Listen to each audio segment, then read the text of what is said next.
sort of get all the information on the table and then open it up for discussion of any of those topics or others at the end. Okay. So I'm going to start by sharing the presentation made by Commissioner Poggemiller. Give me 1 second to pull it up.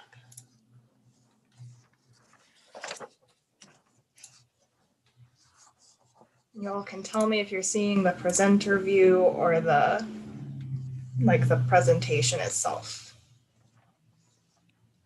It's correct. Awesome, thank you. And so if Chair Edding, if you want to walk everyone through like the different parts of our workshop tonight, and Jim or Commissioner Poggemiller, if you would prompt me to advance your slides as necessary, I'm happy to do that. Well, actually, so Jim couldn't make it. Oh, okay. So that answers that question. So do you have his slides? I do. So these are his slides here. Okay, actually. yeah. So just go ahead and I'll just say next, we'll just advance it. But all right, so yeah, let's just cut to the chase here. So this is an activity that we started, I don't know, about 4, 5, 6 months ago, based on the request from the Board of Trustees, in which we wanted to effectively review our development review process that the town has, largely coming from, I wouldn't, maybe say complaints or issues with developers and business owners in town, really having some fairly strong statements that we weren't business friendly enough, et cetera, whatever you want to say about it. But it was largely a situation dealing with the involvement of the businesses in town and the town staff. So what we did is we formed a subcommittee, and unfortunately, both people on the subcommittee that we formed, John Petrie and Jim Poggemiller, can't be here tonight. So I'll go ahead and go through their slides. But the very first thing that we did is we just wanted to create our feedback loop. We wanted to reach out to the Farmette and the A-Lodge. We also did some interviewing with some other towns in Colorado, just to get an idea of what their complaints were and what issues we felt we needed to address. So if you could just advance the next slide. So I'm going to cover Jim's slides here. I'm going to cover these really quickly, because then we'll zip on to what Yanni and Phil have to present. Okay, so Phil did an interview with the Farmette. They were open to really being honest and talking about what their trials and tribulations were when building a pole barn on the Lions Farmette. Their initial complaint was that the process took about 7 months. It was longer than they thought. It was more difficult than they thought. Lots of delays in communication, a misunderstanding about photometric plans, drainage plans, et cetera. And it was really largely a debrief, like, well, okay, what can we do better here? So do we have anything else on the Farmette other than just this one slide? All right, so I think Phil spent a lot of time. You guys had one or two meetings with them. They came back with recommendations of better and timelier communications. So we'll address that. The town standards were too prescriptive. We'll talk about that. And they just needed more information from the staff to be more proactive. They complained about changing unnecessary requirements. A drainage plan got changed on them, and a photometric plan they felt got changed on them. But as you kind of lifted the top off the plate here, or the lid off the pot here, and started looking in, there was a lot of reasons to the town why the town did what the town did. And the one I want to call out here, because it was a story that really struck me as being indicative of the whole thing, was the photometric plan. So our town code does require that a photometric plan needs to be done. On a pole barn, that might seem excessive. And so, that our town staff did exactly what our town staff should have done. They just said, hey, yeah, it might be excessive. Why don't you just give me your lighting information? Just tell me what the lights are. I can quickly do that myself, and we can waive, or that will be suitable, so we can waive the fact that you don't need to pay for a $3,000 or $4,000 photometric plan from some civil engineering firm. Well, turns out that the information that they had on the lights that they gave Yanni were a different measurement, right? So photometric plans are usually done with something like foot candles. And they had information on the lights that were in, what was that other unit, Yanni? I forget the name of the other unit. A luminosity or something, or Yes, lumen. a lumen. And so, well, I mean, you know, Yanni tried to do the right thing here. She tried to get him out of a requirement, but when they couldn't supply the lights with the correct, with information in foot candles, then we required the photometric plan. And so things like that are happening here, and we'll talk about this some more. But what we really found in all of this is everyone's trying to do the right thing. That's not a problem. It is not an attitude problem, period. People are trying to be business friendly. That was our number one conclusion from this. It's just, we need to create better processes, and we need to just kind of work with the businesses to get to the right place. Okay, let's go to the next slide. Okay, the A-Lodge. I don't know how a lot about the A-Lodge. We did talk about this in the PCDC. Again, it was an exit interview that was done. You guys can read this, read the slide as well as I can read it out, but it was just a lot of unclarity of information. You know, I know the fourth is that the fifth bullet item, previous staff was perceived difficult to work with and unhelpful. We understand that there's been some turnover here. We understand that, you know, I don't want to dig too deep into that, but we have a new town staff, and the PCDC as a whole believes pretty strongly that the town staff is doing what it should be doing here. Okay, so we did 2 deep dives. We will continue to do these. One of the things that we realized in this process is that you need a really good feedback loop to figure out where you are and where you're going, right? And so we don't want to end this process of this feedback loop, and we'll talk about that in some of the recommendations in the future here. Okay, I don't quite know what's in this slide. Municipal code. Yanni, can you speak to this? Or Phil, part of the A-Lodge retrospective? This is actually a reflection of the Farmette pole barn timeline. So Jim included this just to say that there are certain steps outlined in the municipal code as part of the site or development plan review process. And there are certain parts of that code that outline time requirements as well, but there is some inconsistency essentially.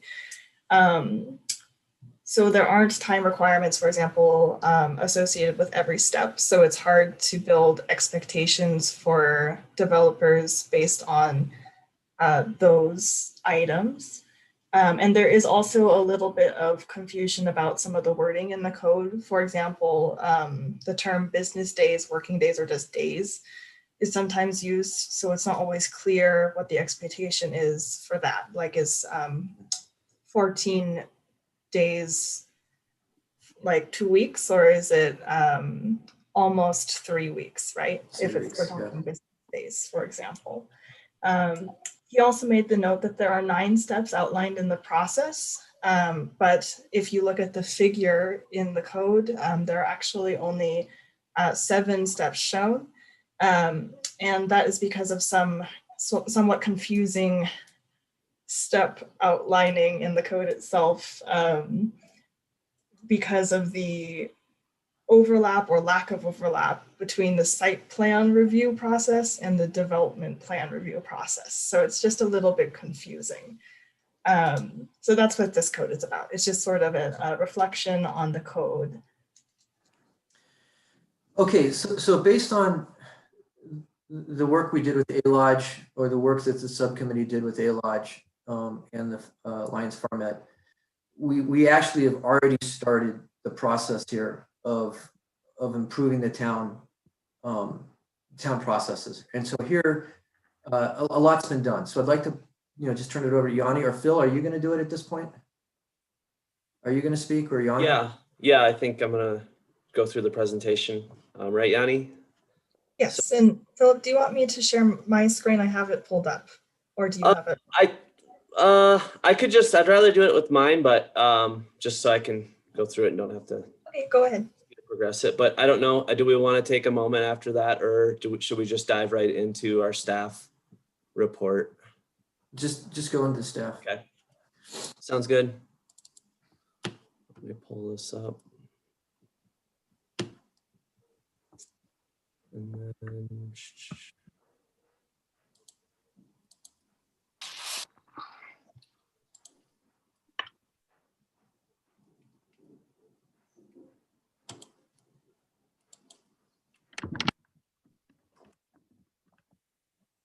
okay. With everyone can see the present screen. Yep. Cool.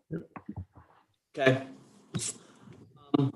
So thanks. Yeah, I'll kind of leading into from what Greg left off with. And again, so my name is Philip Strom. I'm the interim town planner.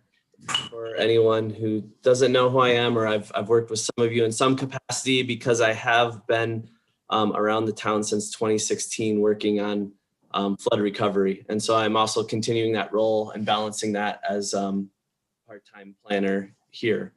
And so from when I started, this last January, I think the board had made it pretty clear that they were interested in improving the process, the planning review process. And so I think, as staff and PCDC have taken that pretty seriously. And I feel like we've done a lot of good work in the past 6 months. So today, I just want to speak to some of the improvements we have implemented, and additionally, some opportunities to continue this into the future.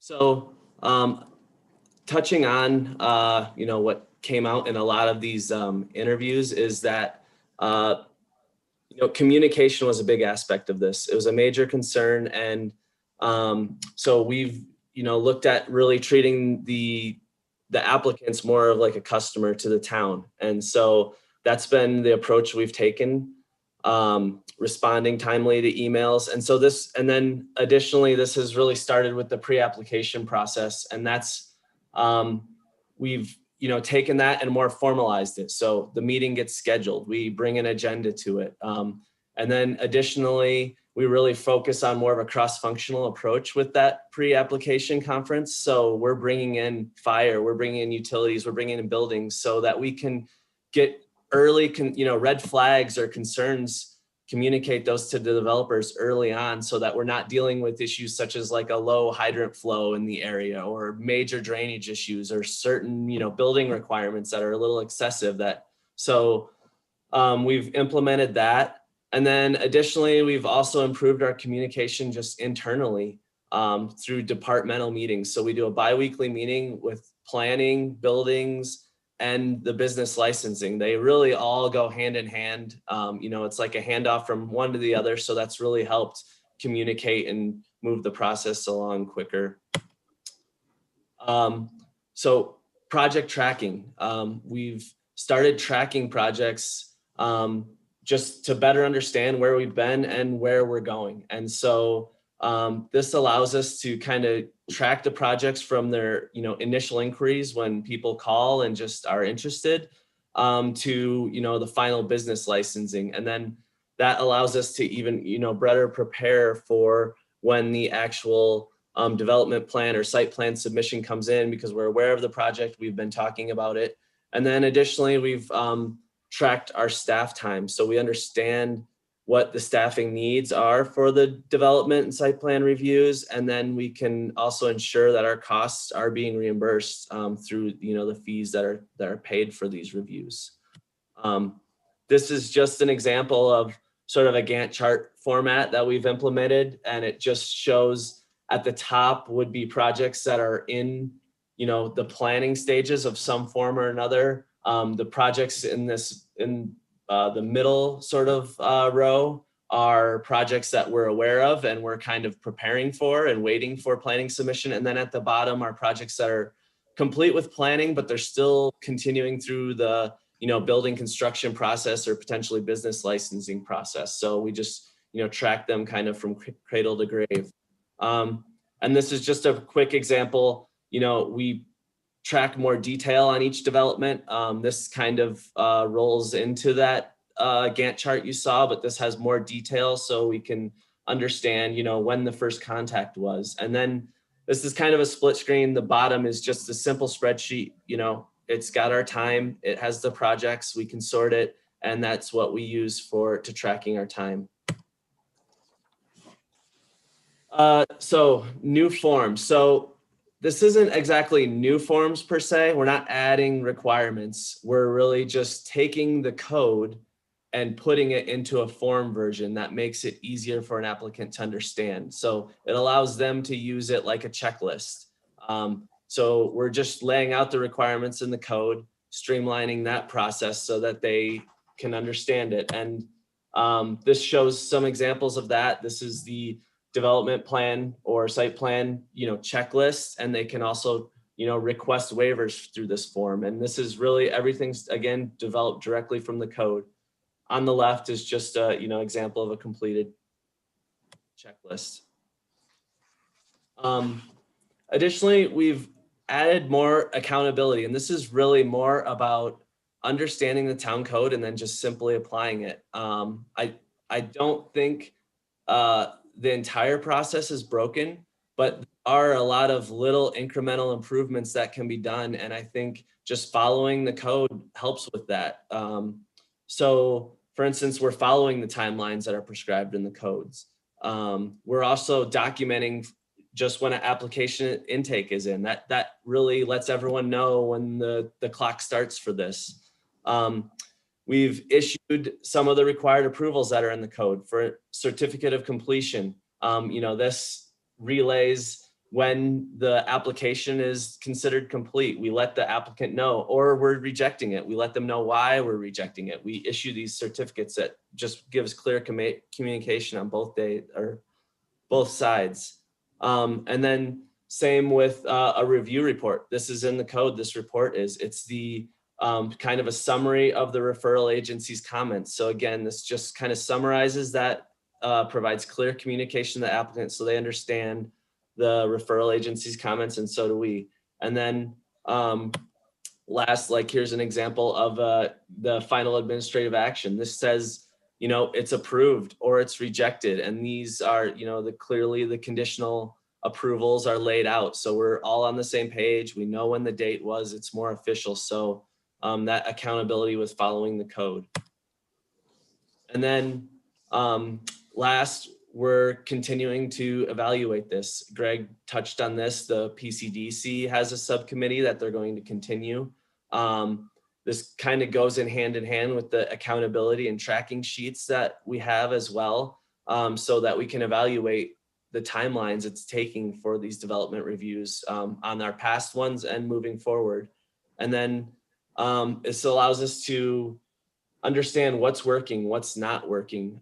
We get that feedback from, an exit interview with the client, and that gives us that perspective from the client's perspective. So it's been important and helpful. So with that, we do feel like there are still opportunities to improve. We've gone, some ways, but I think there's quite a bit more we can do for the town, and especially looking at some of the levels of development that we expect to see. So I think first is the entire planning department is here. It's Yanni and I both on a part-time basis. So as I said, the development that we're anticipating is pretty unprecedented for the town. We just, from our tracking sheets of when we get calls in, from when we just have meetings with people, there's so much interest in the town right now. So we're preparing for that. And then additionally, we want to continue this, to meet communication expectations. It was an issue in the past. I think we've done a pretty good job with some of these new development plans that have come in, and we want to continue to provide that service to these applicants. And then additionally, I guess beyond the whole development process, planning does play a pretty significant role in communicating with other communities and agencies. It's just really important to understand what some of the area trends and goals are, and understand what some of our neighbor communities are doing. They're probably doing some things that are great that we could implement too as best practices, and helping to coordinate on larger, maybe area-wide efforts such as for transportation or hazard mitigation. And so we need to have that relationship with the communities and continue to build that. And additionally, being able to proactively work on larger goals of the town, again, like transportation or housing. We're right now, Yanni and I are just keeping up with the day-to-day. We're working on, permit applications, but having a proactive approach to understand, what are our next steps to meet the town goals? What are some milestones we can work with, and how can we get there? Having time to work on that and prepare for that. And then additionally, last is just to be able to proactively improve the town processes, being able to not get your head out of the day-to-day, everything that's going on, and sit back and say, well, what can we do better? And let's brainstorm, and what can we change in the code, and how do we do this? So I think those are important steps as far as people and providing the staffing to do that. Additionally, I just want to touch briefly on technology. I think it's not the complete answer, but with staffing, it can help us become more efficient. It can help us improve our processes. And what stood out to me really is GIS, and more particularly because I understand what the town has done. The town has spent the money to create the backbone for the system, and there's a lot of data input into that system currently. And this was immediately after the flood. There was some funds that were available for this. And since then, it's kind of sat, and it's very close to, being revamped. I think it could use a few tweaks, but by, continuing to invest in GIS, which the town already has done, it could help staff become more efficient. And then additionally, there's other programs that we've looked into, like City Grows as well, to really just help us improve the process. Not necessarily that technology is going to fix it. I think there's, a number of flaws that we need to look at ourselves and in the code, but I think it is something we need to not lose sight of, and is becoming more important in every business or every industry. So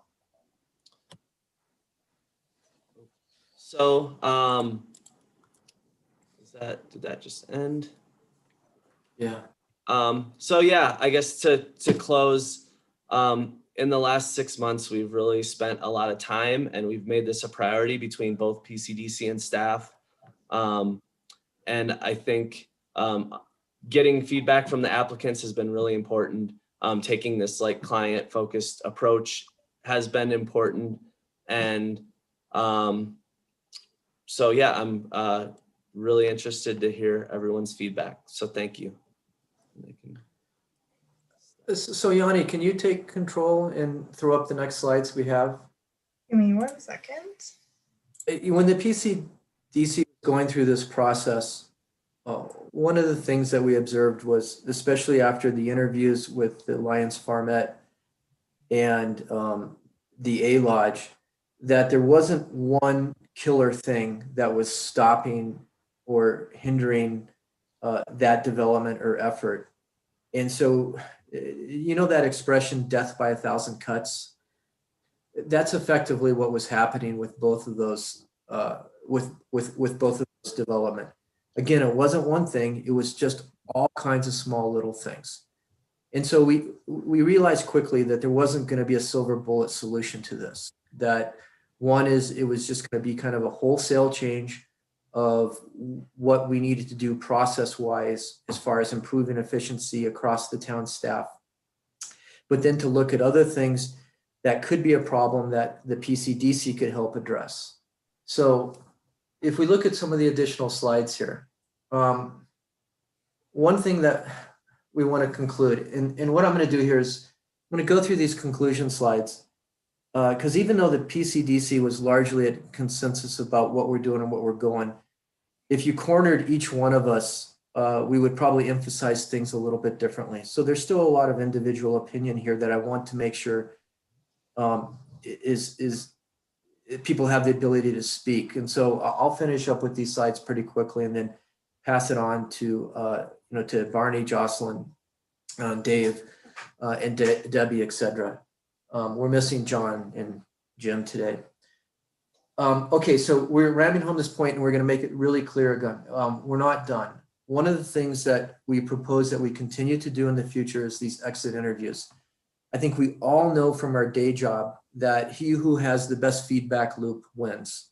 Feedback loops are everything. What we're requesting, and this really falls under Victoria's purview, but we're requesting that a PCDC member stay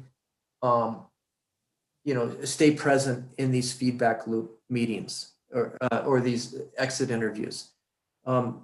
It's not our decision. We're just making a proposal here if the town staff would be comfortable with it. I think it's important because when you have somewhat of a neutral party, they get to play the role of like an ombudsman, which I think is actually kind of important here because not all of the issues here belong to the town staff. There's a lot of developers that are also sometimes requesting some unreasonable things. And so having a third party that can kind of sit back at a little bit of a distance, we think would be very advantageous to everybody. Okay, we also want to address the commercial and mixed use development and the draft of the downtown design guidelines. We have spoken to Paul Tambernino, at least Phil has, I have not personally, about them. He saw them, he didn't find them to be a hindrance, but we pretty much concluded they're not what we want. We think we should rewrite them, but most importantly, we should rethink their purpose. I'm going to actually spend a little bit more time on this a little bit later here because I want to compare it to the guidelines that we saw from the town of Dillon. I had the opportunity to actually interview the person that effectively plays Phil in Yanni's job in the town of Dillon. He just happens to be a personal friend. He gave me some really, really good advice. He saw our commercial and mixed use development guidelines and said, yeah, those are poorly written. And they probably aren't going to produce what you think they're going to produce. So there's a lot that we have to do there. But the question, and I just want to get through the points on the slide, is the point of all of these guidelines really is to address the fact that, does your town have a character that you want to keep? Do you consider that character to be an asset? Do you want to preserve it? If you completely just eliminated guidelines, period, then it's really up to the developer to do what they want, and you have a very little control. You don't have very good defensible control in future meetings to try to steer them the right way. So we'll talk a little bit more about that. Let's go to the next slide.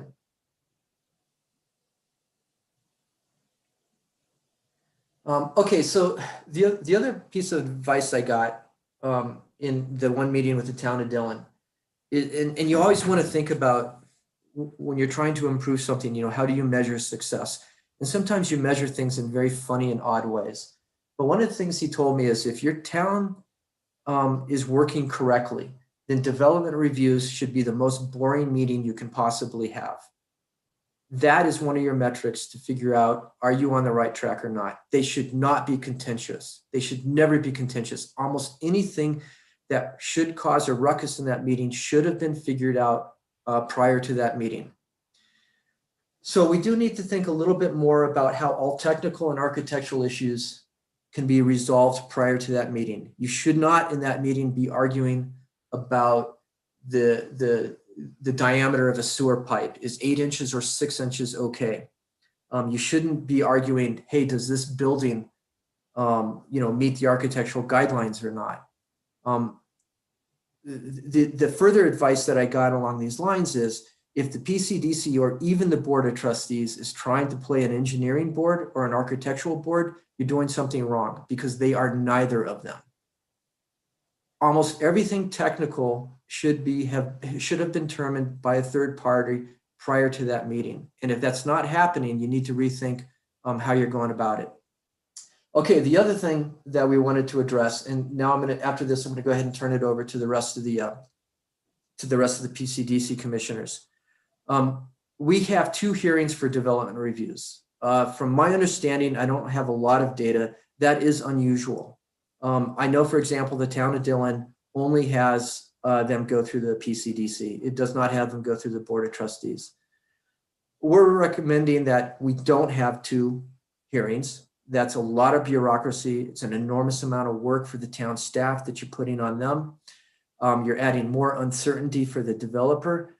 And if you don't want it to be the PCDC, fine, then let's just send it to the Board of Trustees. But to have the developer have to go through 2 meetings is onerous. And I think it's also, in fact, unusual. So we'd like that to be reconsidered. And again, we don't care. If it goes through the Board of Trustees and that's it, that's fine with us. Okay, I'm gonna stop because I didn't want to take up too much time on what my thoughts are. Is there another PCDC commissioner that would like to, pile on to some of these additional, future activities? I tell you what, let's just go, I'm going to go in clockwise order of how everybody comes up in my Hollywood squares here. So Jocelyn, and then Barney, and then David, okay? Yes, thank you. So I just wanted to add a little bit. First off, I want to let everyone know how incredibly grateful and impressed I think everyone on the PCDC is with the work that Yanni and Philip have brought to the table in the last 5 or 6 months. They have accomplished so much. And I really want to give them a huge shout out and kudos and recognize their stellar work. So I'm very grateful, and we're very fortunate to have them with the town. And I kind of wanted to go back and talk about the point of the 2 development review processes. I think one maybe small example is ADUs. Is it really necessary for an ADU to go to the PCDC and the Board of Trustees at this point? It really should be something that we do and know how to do, quite regularly and easily. Maybe it's not happening as regularly as we might like, but nonetheless, it's a process that we have gone through. And I really want to think about what are the costs that provide, that requires of, to the Board of Trustees and to the town budget. There are attorney's fees associated with doing 2 meetings and review processes like that. And then I think there's the intrinsic cost of the staff. I mean, great, the staff can charge for fees for what they're doing and their hours that they are tracking, but there's the intrinsic cost that takes away from them being able to do and work on the other projects like Philip was talking about that are super important, and transportation is a great example, and housing is a good example. But if you want to talk about some of the biggest issues that are facing our town, we've got the fire protection task force that's coming up and some recommendations that we need to really work on for that, the comprehensive plan, architectural design guidelines, and the Eastern Corridor development. So they're busy, to say the least. So I just really would like you all to think about from the standpoint of the actual costs and the intrinsic costs that going through 2 development reviews are presenting to the budget. So that was one of the things I just wanted to say. Okay, next. So my squares just all moved around on me. But Barney, I think I said you were next. Yes, thank you. First, I'd like to echo Jocelyn's comments about Yanni and Philip. I think they've advanced the cause of the planning department considerably in the relatively short time that they've been managing it. And while at the same time, the workload, I think, has actually blossomed and it looks like it could even blossom further in the coming months. And I love the fact that they took an enthusiastic and thorough and hard look at the processes in a very objective way, looking at themselves, looking at the town, looking at the code, and looking at the performance of the developers, and thinking about all of those things simultaneously with a view to continuous process improvement. And I think that's absolutely excellent. I think they could probably benefit from additional tools, perhaps even some technology. And when the time is right to do that, I think that would be a very good idea. I think it would also be a good idea to think through the availability of resources to help them, particularly with more routine rote things and going through checklists and that sort of thing, so that to free them up to do the things they've been performing stellarly with. Those are my comments. Thanks. David. I really don't have much to add. I think Barney and Jocelyn kind of summed it up. I will say there was a letter that was written to the Board of Trustees back in early March. And when I look back through the 7 recommendations, and I have to give Philip and Yanni tons of credit as to taking the initiatives on their own and moving the ball forward on improving processes, improving communication. So I think we're trending in the right direction, and it's just going to take time to continue improvement. But I think we're in really good shape ahead of this onslaught of potential development reviews coming on board here. That's it. Debbie, do you have any comments? I don't have much to add. I'm piggyback. Yeah, Johnny and Philip have done awesome for the town. I think maybe let Philip and Yanni know that keep speaking up. You think of ways that we could do better. Don't keep that in mind. It's easy to get stuck and it's like, oh, I already spoke up, and then not. Because I know that's why you have like the biweekly meetings and things like that to try and improve communication. And my only other thing to add is I'm still happy to help with GIS because I know how to use it. So that's the part I'm going to sit down. I'm going to get Yanni. Next week's the last week of school, and my schedule's freeing up. So if you want to email me and you want to give me a good idea of when you might be in the office, you or Philip or even Victoria, first find a computer it's on and start finding the files before I come.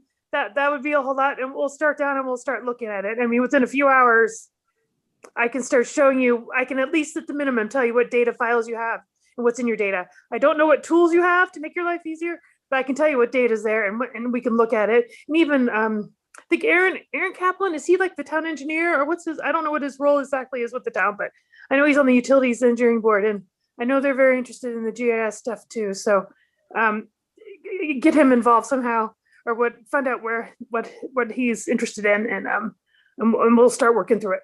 Okay. Debbie, just Aaron is the utilities and engineering director. So yeah, I'll definitely reach out to you in the next week or so once school ends. Okay, so you heard from all the commissioners. I'd like to open it up to the Board of Trustees, but I'd like to do a little bit more conversation into the design guidelines, because I know that's going to come up big, and it is something that we might be asking for some money for. So one of the things that, like I was saying, that I was able to do is I did talk to the town of Dillon. And he was the civil engineer that said, yeah, your design guidelines stink. And I don't know exactly what the thought process was when those were made about 12 or 13 years ago, but he showed me the ones that Dillon had, and I really liked them. So am I sharing my screen properly? That doesn't look. Historical architecture, yeah. Okay, is this it?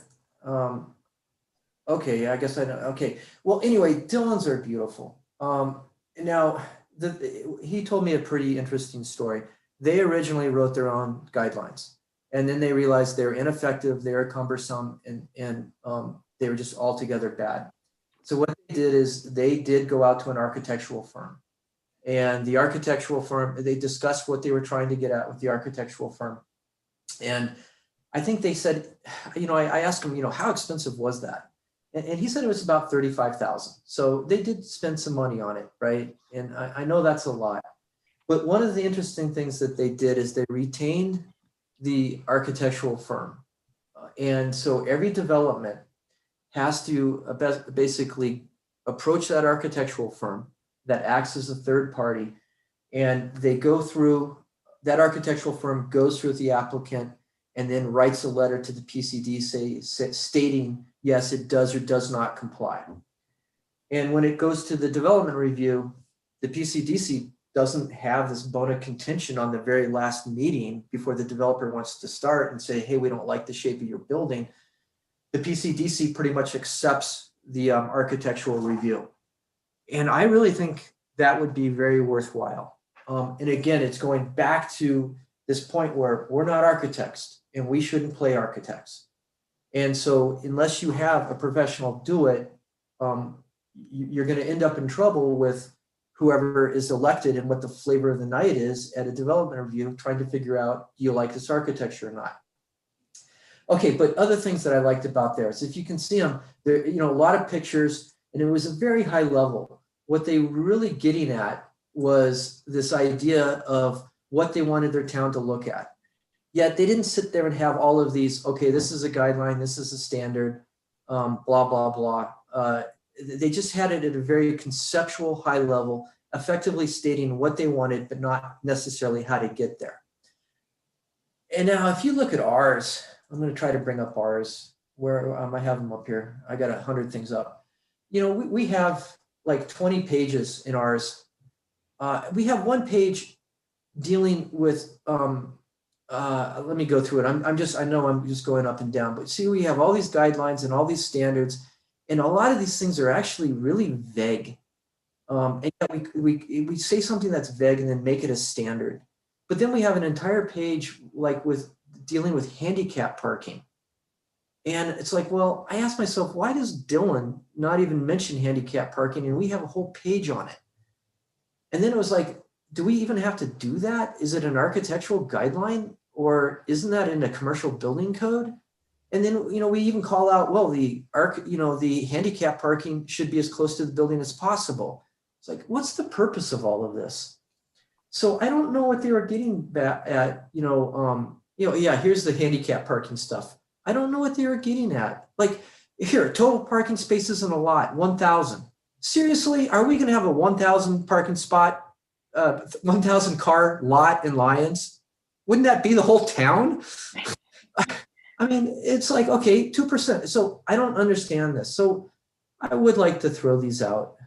I would love to do what Dylan did, but it also means we can't write them ourselves. We're going to have to hire them out, but we're going to have to determine what our town character is and what it is that we want to preserve. And we're going to have to do it at a high level. So food for thought there. That's the rant that I wanted to do on our guidelines. But I should probably stop once again and open it up. Board of Trustees, just start waving your hands. Who would like to comment? I'll comment. Start. Two things. I thought that recently we hired a firm to do downtown design guidelines. That's number one. Are the guidelines that you just put on the screen Eastern Corridor guidelines? Yeah. Are they? Yes, they are. And you bring up a good point. We have two sets of guidelines. Do we want two sets? That's another question. The other interesting comment that you made was death by 1,000 cuts. But both of those developments were successful in the end. So it may have been a delay by 1,000 cuts, but it certainly wasn't death by 1,000 cuts. And I agree wholeheartedly on streamlining the process. I agree wholeheartedly with the job that Philip and Yanni have done. I think that to finances, that we should think seriously about full-time positions in the planning department. Those are my comments.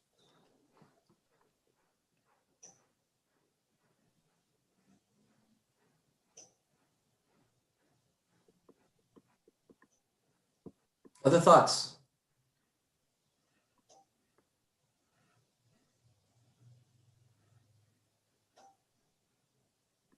Mark, you look pensive, so get going here. Yeah, this will be kind of a scattershoot approach. So some of which I've made previously and some of which I've jotted down notes as you were talking. First of all, I also want to compliment the thorough review of the processes and how to improve them and how to improve communication that was done both by Philip and Yanni and by the PCDC. Obviously, a lot of thought and effort went into that, and I'm actually pleased to see some of the things are things that I noted when I was on the PCDC. I don't know, when was that? Seems like forever, 4 years ago, 3.5 years ago. And some of the very issues with the code, some of the inconsistencies and stuff, I've still got notes from when I was on the PCDC, and I'm glad those have been recognized, and I've thought for years they ought to be fixed. So I agree with, I compliment the approach, and I agree with a lot of the suggestions, most of the suggestions. There are a couple of things I don't agree on, but that's okay. That's why we have discussions. One kind of starting point that I want to mention in passing, because I've been meaning to comment on this and have never gotten a chance to. I think that the town staff was a bit unfairly criticized for the review of the Farmette barn. I keep seeing the figure of 7 months used. It took 7 months. Actually, in one of the presentations, it took 4.5 months from the time that the actual development plan was filed with the town for final approval by the Board of Trustees.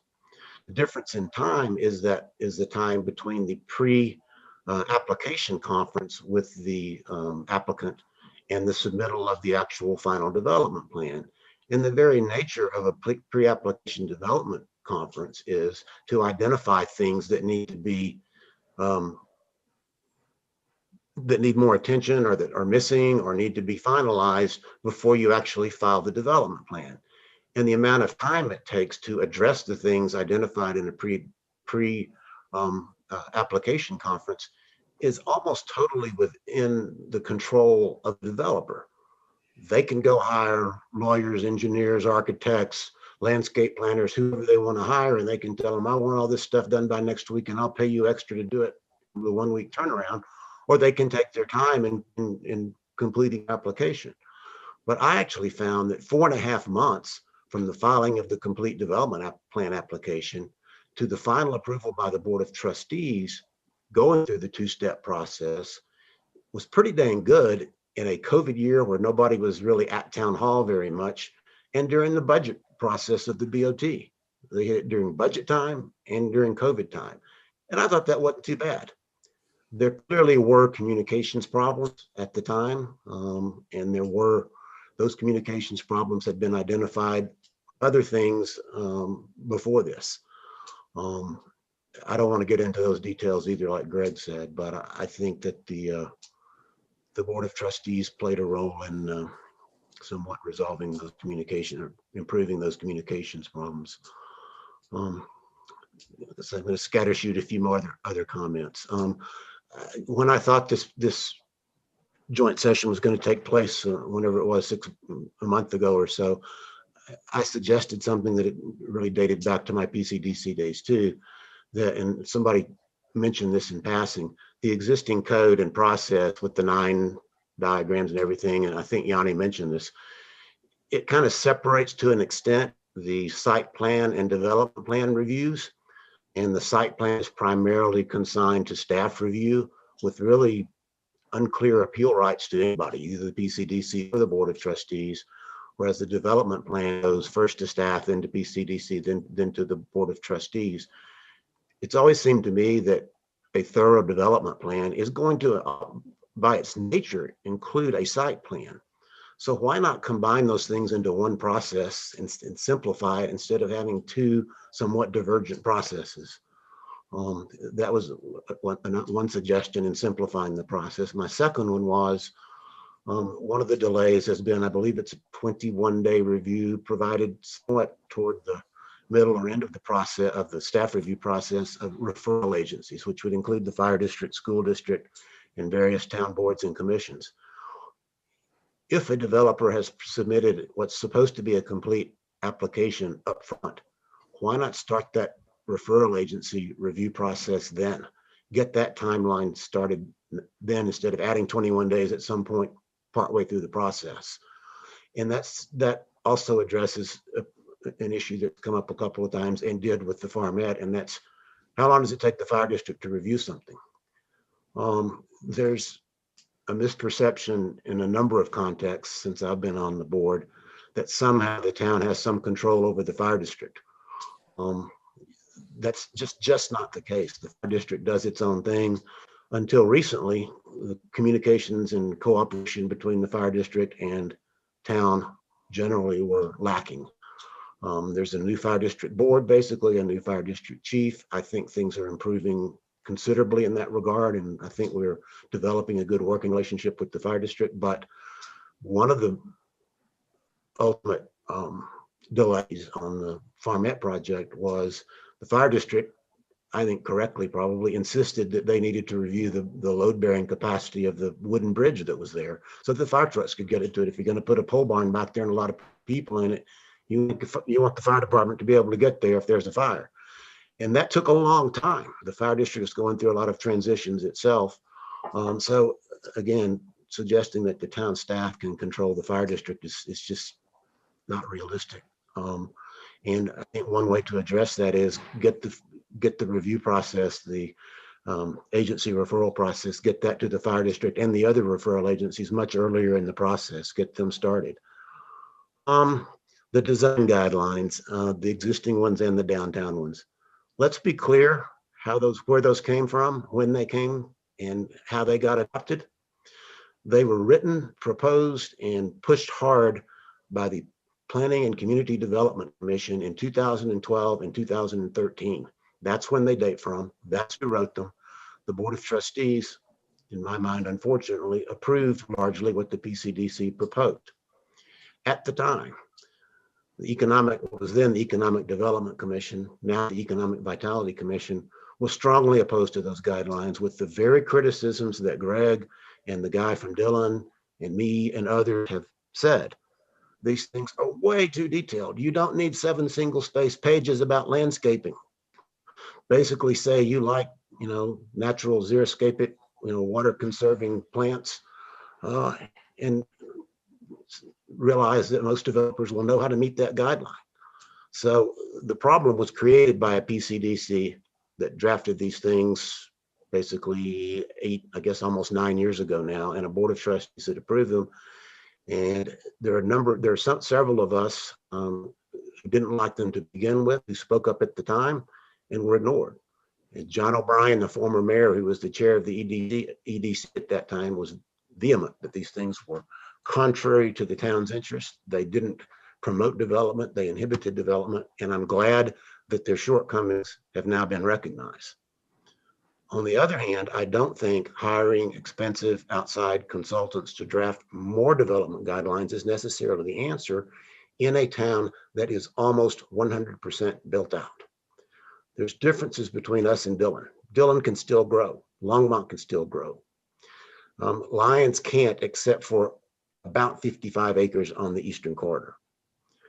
We are limited in our growth potential, and we don't necessarily need to approach planning growth the way that other towns that can still grow within their town boundaries or by annexing can grow.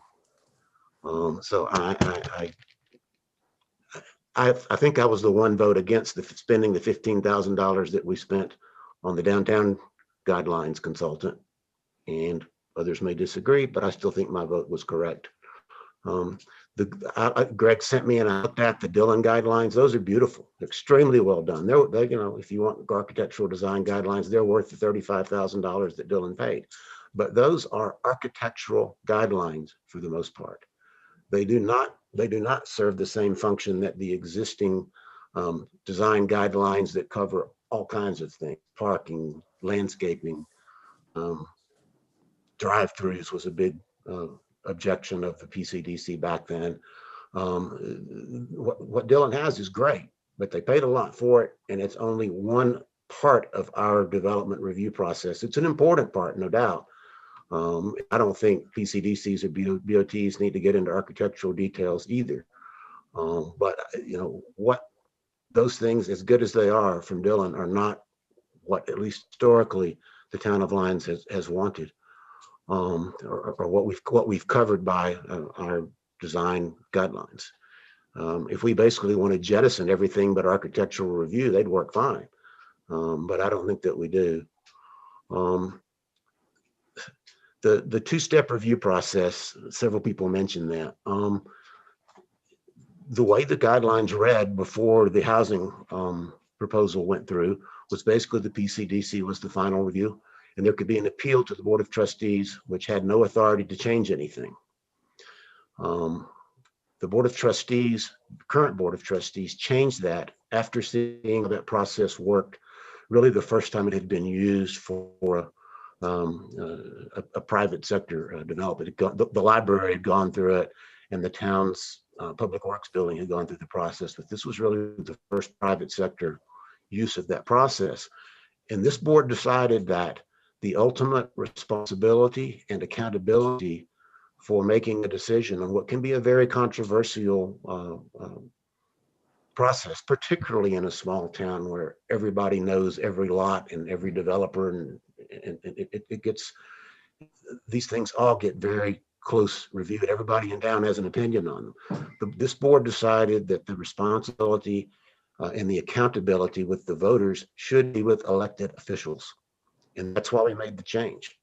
And we considered it. It wasn't any slam at the PCDC or anything. It was just that if a board approves a controversial development and the citizens don't like it, under our system in Lyons, within 2 years at the max, the voters can vote them all out.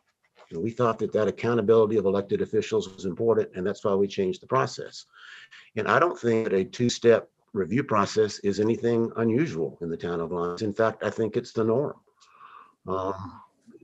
Utility and infrastructure issues, they go to the UEB first, and the UEB gives advice to the town board.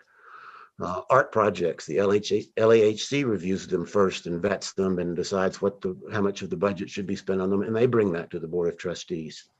The conditional use review process goes to PCDC first with appeal to the Board of Trustees. Town utility decisions on rates and compliance and building code issues get reviewed by the staff, and they get appealed to the Board of Trustees. So you could do a one-stop process for development plan reviews, but it would be the exception rather than the rule. The norm is a two-step process in Lyons, for good or ill.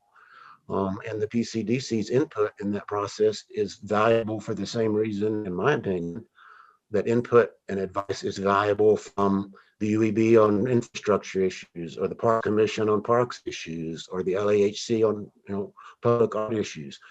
The PCDC has more time to look at these things in detail than the board does, because it doesn't have to look across the board at everything like the board does. So I don't have necessarily any objections to the two-step review process. I consider that to be the norm. I guess that's most of my scattershot comments. Okay.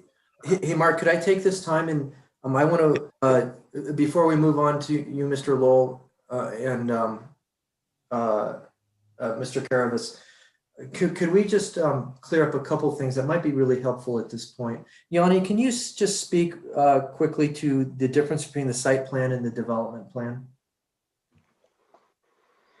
Sure. So the site plan and development plan review processes are very similar as outlined in the code, and as Mayor Pro Tem Browning indicated. It's essentially, the difference is that site plan reviews are approved administratively by staff, whereas development plan reviews are approved through public hearing process, going first through the PCDC, then final approval through the Board of Trustees. The processes other than that are identical. So there are the same submission requirements for applicants that staff has to review for completion, and as well as the referral requirements and the timelines outlined for that. So the only difference is the approving party, essentially. And what pushes a project from site plan review to development plan review are these different thresholds that are also outlined in the code. And these are things like a certain number of like lodging units or a certain number of square feet of new development and things like that. So that's sort of what categorizes different projects in these different levels of review. So I think the takeaway from that, Mark, is that there are not two separate things, a site and development plan, and a person doesn't go down both those routes in parallel and have to do both of them. It's just simply, if you're under 2,000 square feet, you're a site plan and it's administrative. If it's greater than a 2,000 square foot development, then it becomes a development plan and it goes through public hearings. It's not that simple, Greg, and I don't want to take the time to go through Okay. provision All right, by so- provision under the code. But Okay. that's not the way it works under the code if you read it carefully. Okay. All right. So we'll investigate that. Okay. I'll be glad to sit down with you and go through it section by section. Yeah, I've got to be honest, I haven't read it, so you could be right. But hearing conflicting stuff. I do want to respond to a couple things, Mark, but we're at the 6:31 point. We have until 7. Mr. Lowell, you haven't spoken yet. Is there any comments you'd like to make? Yes, there is. Just a couple of things, a couple of small points here. I appreciate the effort to streamline the process. I'm sort of the newbie here on this. I haven't been involved in that many developments, but I can see your point about making things a little bit easier. The one thing I will agree with Mark on is the 2 development reviews. I think the PC, we depend on the PCDC and their expertise to do all the heavy lifting. And then it comes to the Board of Trustees for our approval. I think you'll probably agree that when you have a public hearing at the PCDC, the turnout probably isn't all that great. Whereas on the other hand, I think the BOT tends to be the focal point for residents to express their opinions on development. So I would prefer keeping the 2 development reviews in place. The other thing, and maybe I'm professing my ignorance on this, but when you're considering development plans, is there ever a consideration for future implications, that is the linkage that they might have to further development? You know, if you open one development or approve a project, you sometimes create a cascading effect, probably not as drastic here in Lyons as in some towns that have room for growth. But sometimes those effects can be unintended and can be deleterious to the comp plan. There's an issue coming up later in the Board of Trustees meeting that sort of knocked my socks off about one development leading to another, on which at this point we had no input on. So I'd like to see that perhaps part of your checklist. Maybe it is. Maybe you can enlighten me on that. The other thing that I'm used to in my limited experience in other towns is developers are often charged impact fees. That is, there are fees charged for things like sidewalk improvement, road improvements, not necessarily the roads they're creating for the development, but rather the municipal roads that they use to access the development, the wear and tear that there might be on those roads as a result of the heavy equipment and whatnot. I was wondering, have impact fees ever been considered as part of development in Lyons?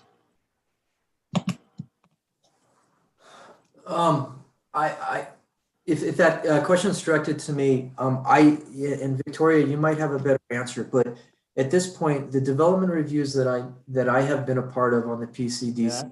That was the cat. Okay, is that you, Aaron? Yeah.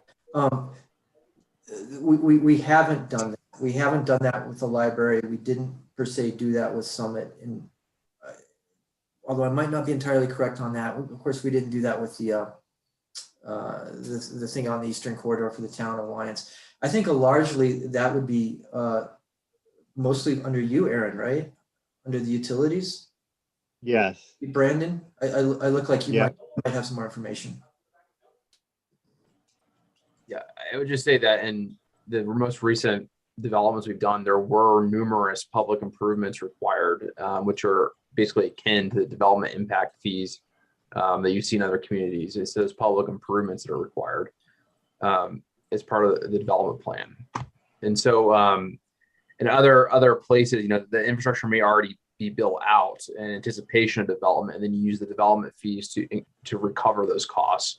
In this case, it was new build infrastructure, which was the developer directly, took on themselves as part of their requirements. And so that's my only comment. I mean, I'm sure staff is more detailed, but just conceptually, that those improvements were required from the developer and they were paid for by the developer. Were those offsite improvements or were they improvements in the development area itself? Because I'm talking about offsite improvements. I mean, I would say that's what some of our investment, like the electric fee, when you connect to the electric system, there's the electric investment fee, which is an impact fee. It is supposed to be a fee that is put in to help improve the overall electric system as it grows. So that was the latest fee. The water and sewer fees are not directly defined in that same fashion, but the electric fee was designed that way, that when you do a development like Summit, they're paying for all of their own fees and they're paying the electric investment fee to continue the investment in the infrastructure for the electric. So we've had that for the utilities. The streets were one that do not have their own individual utility. And so that's been talked about to some extent with the capital improvements, setting it aside because streets do not have a utility fee. But the utilities, we've talked about it over the years, how the town has somewhat taken in tap fees or service connection fees, which are supposed to be basically that improvement fee, and blended them into the standard operating budget instead of just setting them aside for improvements. So they are there on the utilities, but not just on the roads, and stormwater doesn't yet have that. There's a park fee too. Yep. And a school district fee. So we don't technically have what other communities call an impact fee. Ours are more defined, like Aaron said. I know that the previous planner, Paul Glasgow, he really wanted to look into that. I think it never rose to the top again as an item of business for the Planning Commission, but it is something we certainly can look at, which would be impacts to the broader systems within the general fund. I think it's very reasonable to do that if we feel like that is a priority. I could send some information that is out there in the municipal league about special impact fees if people are interested in looking at that. Okay, Mr. Lowell, any more comments? No, I'm good. Thank you. All right. Okay, Mr. Caravas, you're the last one. Good evening, everybody. Thank you for all your input and your work on this. PCDC members, staff, and everybody, appreciate it. Everybody's pretty much touched on most of what my notes are on. The two-step process, Mark explained it pretty well, and I was one that pushed it heavily to get on the agenda. It was for that reason, for the BOT to take any flack. and make adjustments. And we do, again, kind of reiterate what Mark had indicated, that the town administrator, we've given over the last several years a lot of decision-making capabilities, but if a owner or business person wants to complain, or we've set up the process, well, they can appeal. And the appeal is the board. That's the two-step process, and it seems to be working pretty well. Can it slow things down? Yes, it can. Sometimes moving slow is better. Sometimes moving slow is bad. It just depends. The way the town of Lyons has been set up with its boards and commissions has led to a delay, or the owner's rules of the list a developer has to go through, because we have boards and commissions that want particular issues taken care of. As people move in and out of the town over a 5-6 year period, boards change and those decisions change. We have multiple boards and commissions now looking at lighting. Well, it looks like it was brought up in your report that lighting was a problem to be looked at with the pole barn. Well, we have multiple boards and commissions that really want lighting controlled and adjusted and changed in town. Staff is looking at that. UEB is looking at it. College Board's looking at it. SFC is looking at it. And there's many other things that these boards and commissions that have set some of these rules. I think some of the rules have come from time I've been on the board, plugging holes of certain property owners, certain individuals that have been around town, feel they see a little hole they think is a hole, and they try to utilize it to the best of their advantage. That's their prerogative. People in towns don't like it. A board doesn't like it. A commission doesn't like it. We make an adjustment and make a change. Doing a thorough review that you want to do and change things, I don't have a problem with looking at that in a little bit greater detail. That would be nice if we could simplify it. Spend a lot of time and money on it. I'm kind of on both sides of the fence on that. If we could get something written fast, very accurate, easy to understand, and accepted by the PCDC, that can make things work with the planning commission and the town staff before. Other issues, the last thing that I think Greg just brought up, the impact fees, and Victoria talked about impact fees. I come from communities that thought that was a great idea about 15 years ago, implementing impact fees across the board in towns. It does serve a purpose. It takes care of some issues.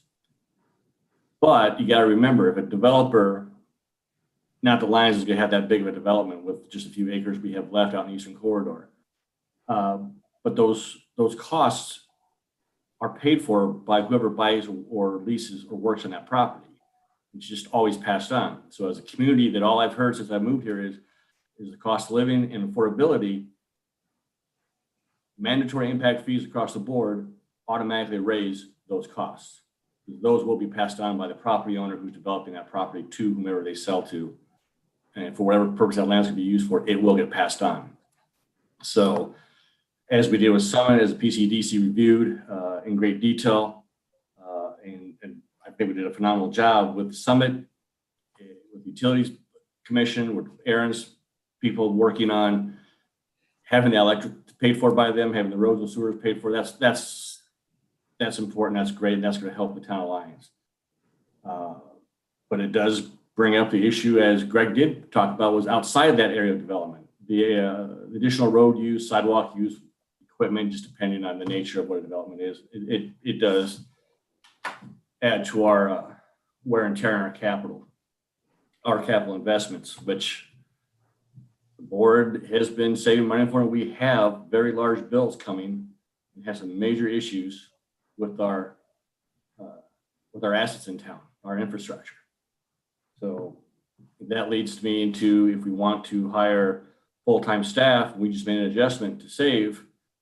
With the town that's partially built out or mainly built out, I would rather hire an outside firm, which sometimes costs you in the short run more money.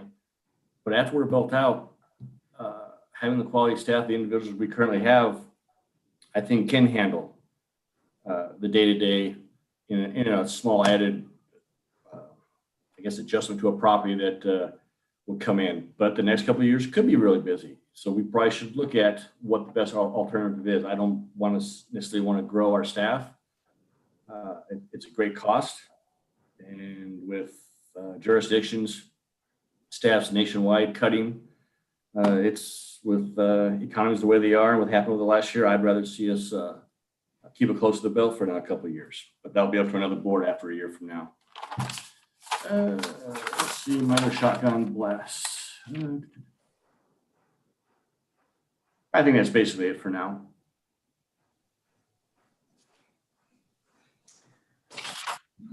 Okay, we have about 15 minutes. Would any actually, Mr. Angelo, any comments you would like to make? I didn't mean to skip you at all. Well, I think everybody's covered the main point. I just think that honestly, that this town, from a planning and growth standpoint, is getting ready to explode. And I just don't think that we're going to have the capability, when you're talking about efficiency and you're talking about even streamlining the process, that we're going to be able to do this with part-time staff. I'm just not buying that. And I know that we cut back on the planning department through this budget process, but it might be time to rethink that. That is my main concern, because I have never seen this in 35 years. I have never seen the interest that is generated in the town of Lyons right now. It hasn't existed ever. We have hotels, we have mixed use concepts, we have the Broadway plan. It's like, this is it. This is the time when we have to make hay. And if we need to, even if it's only for a couple of years, till all these projects are complete, we have to have the staff that can handle this. Okay, thank you, Nick. We've got 13 minutes. Let me just finish up with one more round of PCDC comments to some of the statements made by the Board of Trustees. I do hear two different things. I hear one, from Mr. Browning, we've got only 10% of the land left to build out, or whatever percentage you exactly quoted. But then I hear from Mr. Angelo, we're about to explode. And I think we're somewhere probably in the middle there, but I do want to remind everybody, if you take a look at Yanni and Phil's prospective developments, it's not necessarily on undeveloped land. There is an enormous amount on property that is being rebuilt. Exactly. And that actually is more difficult to manage as far as design guidelines and building code and et cetera, than if it was just raw unused land. And so I think that needs to be a really important item to note. And there's some very interesting stuff. We all know, that bank that's out by the old bank, it's not a bank anymore. It's now Planet, it's what the building Craig owns next to the Habitat for Humanity homes. They have approached the PCDC twice. They want to go to 4 floors, right? And they ask, what should it look like? And we had, without anything passed, we said, we don't have anything passed. You make it look like you want. It could be all glass. We have no way of saying no to you on anything. We ended up the conversation of telling his architect to just channel the library, just make it look something like that, and we'll be good. So I would like to just remind everybody, I still see an enormous amount of work, and you just can't consider undeveloped land to be all that you have to plan for. So I think that part is incredibly important. I'd like to make one other comment, 11 minutes out, and I'll hand it to other PCDC members. But as far as the two-step process, one of the things that was really painful on the summit development plan was how many people from the public came and commented about their support for low-income housing, et cetera. And you sat there patiently listening to that all night long, only to try to tell them that's a moot point. This is a development review. This isn't a decision, do we develop low-income housing or not? This is about, does it fit within the zoning law? Does it fit within the setbacks? Does it meet building code? Does the developer pay for itself? Does it meet fire code? All of those other decisions that everybody wanted to argue had been made by previous boards. And we've talked about this in the PCDC. We have to understand due process. And we have to understand when previous decisions are made, and we understand that we don't have hearings to continue to argue decisions that already got made. And there was an enormous misunderstanding. I know I'm repeating myself, but that's just what worries me about this two-step review. And this is also is where I go back to, if your development review is contentious, then something is wrong in your process. Something should have been decided before. And if you're going to leave it all the way to the end, all you're doing is creating unnecessary friction with the citizens of the town. So I don't per se agree with the way we're handling development reviews. But we'll leave that for another day. I told you guys I would stop. Other PCDC members, we're 9 minutes out. Barney. Yes, thank you. I do think that we need to have some kind of documentation that's enforceable for a couple of reasons. One is to make sure, as Greg mentioned, we don't get an all glass building in downtown Lyons that's so completely out of character that it would be distracting and reduce the value of the character of the town. So I think we need an enforceable capability to do that.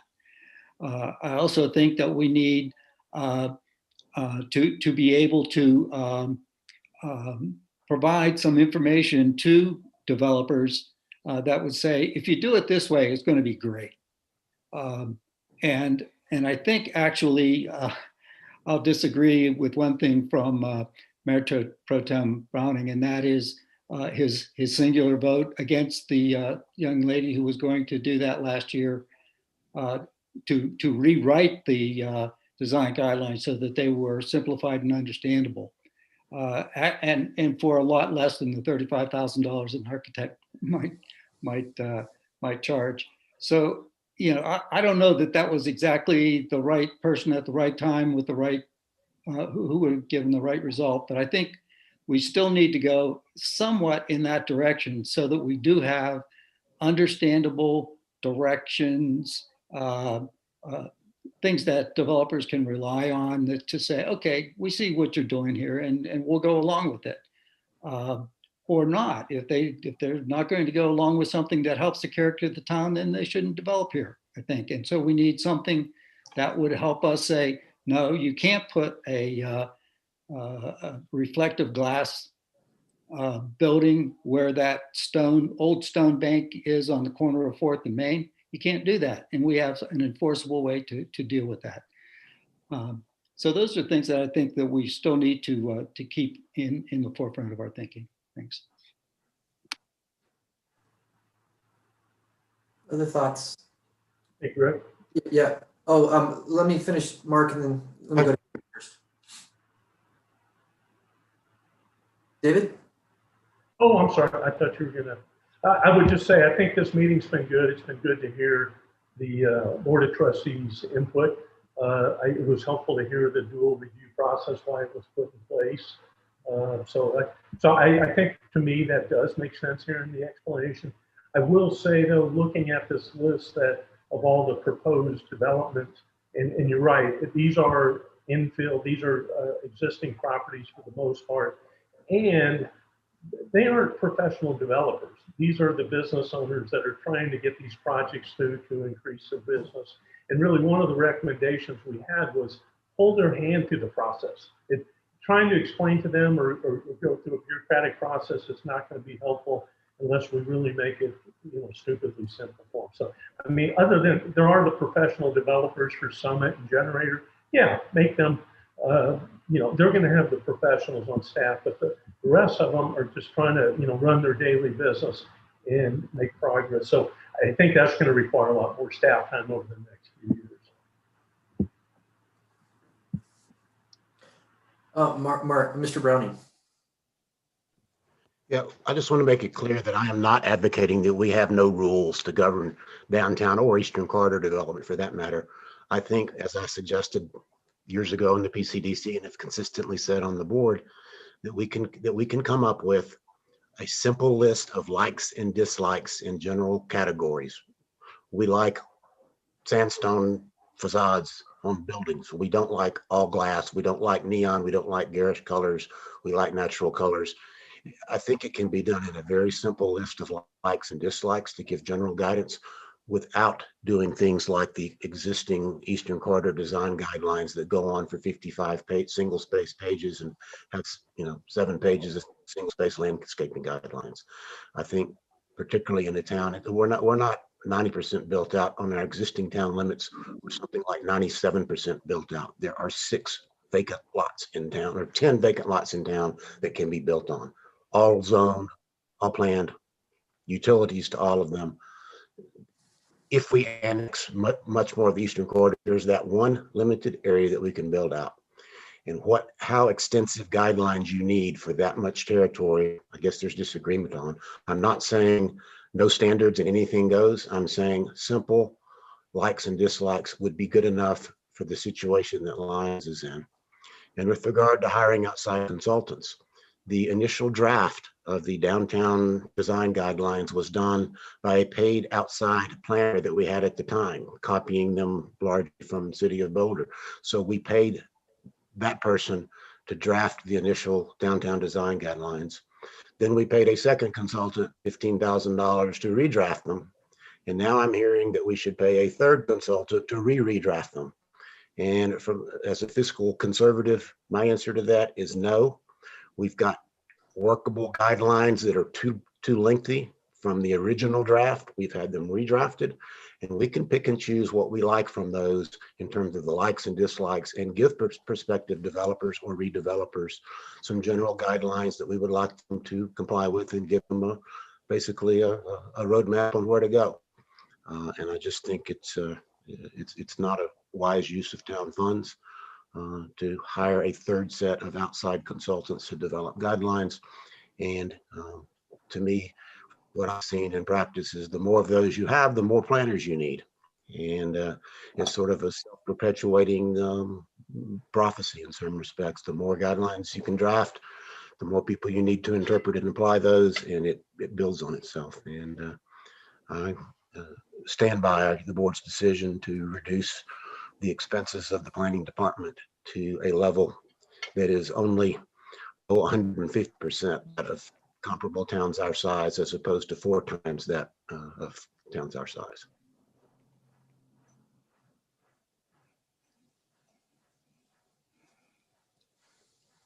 Any other comments? Okay, if I could just use the last 2 minutes of your time. Yanni, could you just bring up, since I have your audience right now, we always want to just make sure our priorities are on track. So we'll do a 1-minute priority overview with you guys. If you would be happy with that. That's fine. Bring that up. Yep.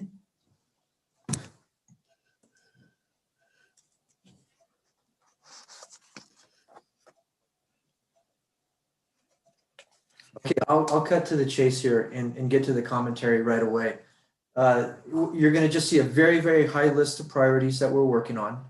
And a lot of these actually will come at you through some meeting, because there's some things to discuss. I think everybody got the grant for the comp plan. So the PCDC, there was 2 PCDC members that really,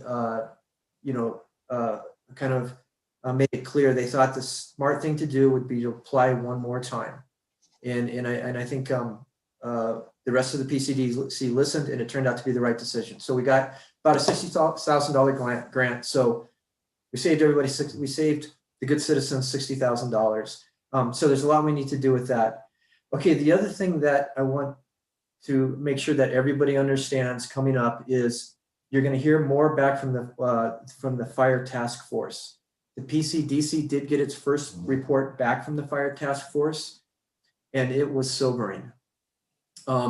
We all pretty much drank a bottle of wine afterwards and said, oh my God, they are going to recommend that we dive deeply into what are called the WUI guidelines, and that's Wildlife Urban Interface Guidelines.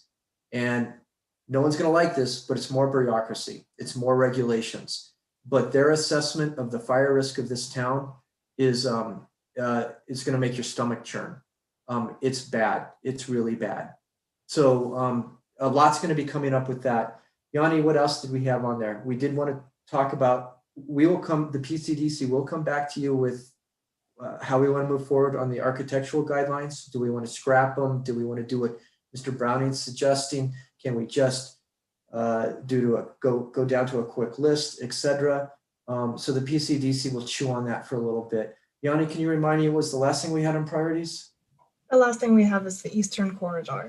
Oh, the Eastern Corridor Task Force. As we know, Paul Tamburello owns land out there. He wants to move. There will be some annexations.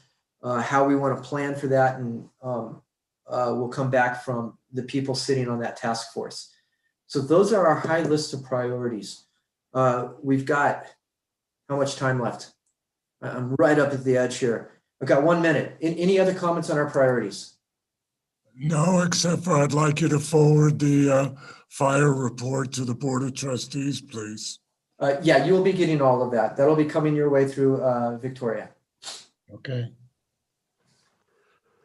One quick comment on the Eastern Corridor. Before you do anything out there, you've got to figure out what to do with the URA out there. Commissioner Drostad is thoroughly familiar with that, and we've talked about it many times, but that's in limbo, undecided. And until you decide either to have an Eastern Corridor URA area or not have one, and what the rules are if you have one, things kind of just, I don't think are going to move fast out there one way or the other. Fully understood. Barney he's our man, and he's brought that up, and we've gone into that. So thank you, everybody. all right. Bye.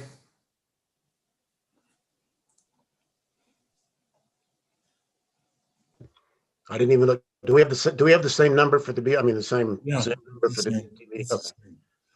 1, 2, 3, 4, 5. Let's see. Any word from let's see. Did hear from Trustee Miller that she would not be in attendance this evening. I have not heard from Trustee Waugh. Could you please email Trustee Waugh and ask him if he's going to be attending, Madam Clerk? I sure will. My understanding was that Trustee Waugh was going to be out of town tonight. I think he said that at the last meeting, and so he would not be attending tonight. Okay, good. We have a quorum, so we can move forward. I'll call the Monday, May 17th, 2021, Lions Board of Trustees regular meeting to order. Could we have the roll call, Madam Clerk? Yes, Mayor Angelo, Present. Mayor Pro Tem Browning, Present. Trustee Lowell, Present. Trustee Carapaz, Present. Trustee Rogan, Present. Trustee Waugh, and Trustee Miller. Please all rise and recite the Pledge of Allegiance. I pledge allegiance to the flag of the United States of America and to the republic for which it stands, one nation, under God, indivisible, with liberty and justice for all.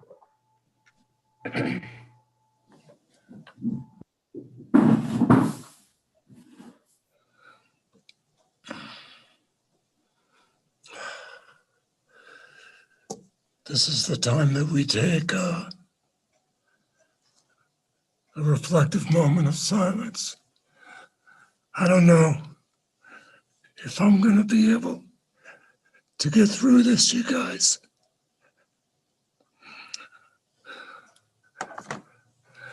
This is in honor of Terry Liker,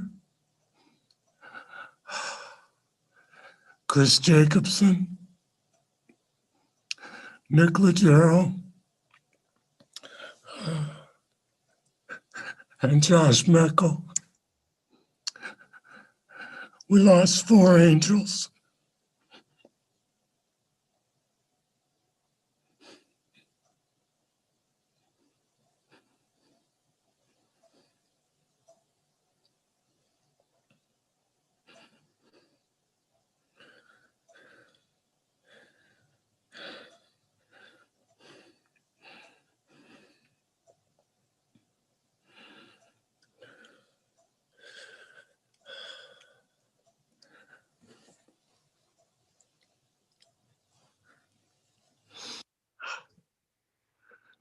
Thank you. Do we have a motion to approve the agenda? So moved. Do we have a second? Second. Does anybody wish to amend the agenda at this time?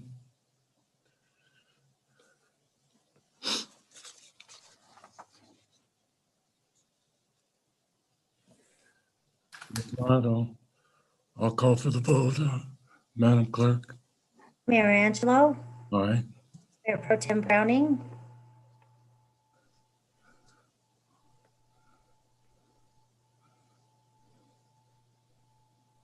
I didn't hear you, sir. I'm sorry.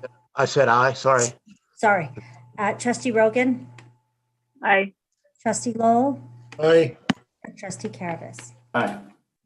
The agenda is approved. Next is our audience business portion of the agenda. This is an opportunity. I don't think, okay. Pardon me? This is an opportunity for anybody in the audience to address the Board of Trustees on any manner other than the second reading of Ordinance 1100, which is a public hearing. Anybody, and please state your name and address for the record. Yes, this is Laverne. Okay, address. Laverne Johnson, 306 Evans, Lyons. Okay. I want to report that the Glen Cleppel service is Wednesday, the 19th at 11 at the cemetery. Reception afterwards at Laverne's Park. So you're all invited to come. Also, we have another death, Ernie Simpkins, who was a longtime custodian. And I want to report that the museum is going to open on June 1st. Be open every day through October 3rd. And that on July the 1st, we're going to have the first concert. And at that time, we like a welcome by our mayor. And we're going to crown Mr. and Mrs. Good Old Days and honor the 4 graduates who graduated from pioneer families. So that's it. Thank you. Thank you. Let me know where that's going to be again and remind me by email, Laverne. Thank you. Would anybody else in the audience wish to address the Board of Trustees at this time? Mr. Kaplan. Aaron Kaplan, 1007 Steamboat Valley Road.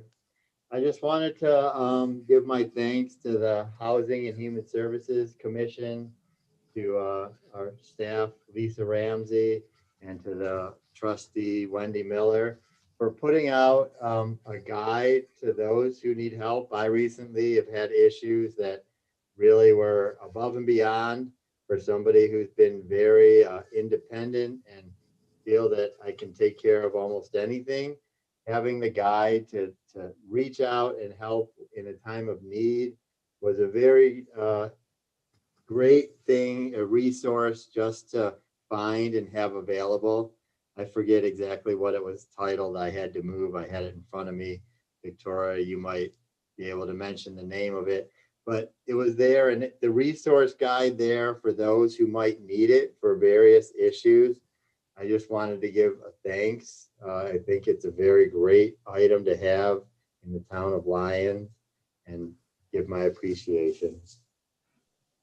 Thank you. Would anybody else in the public wish to address the Board of Trustees at this time?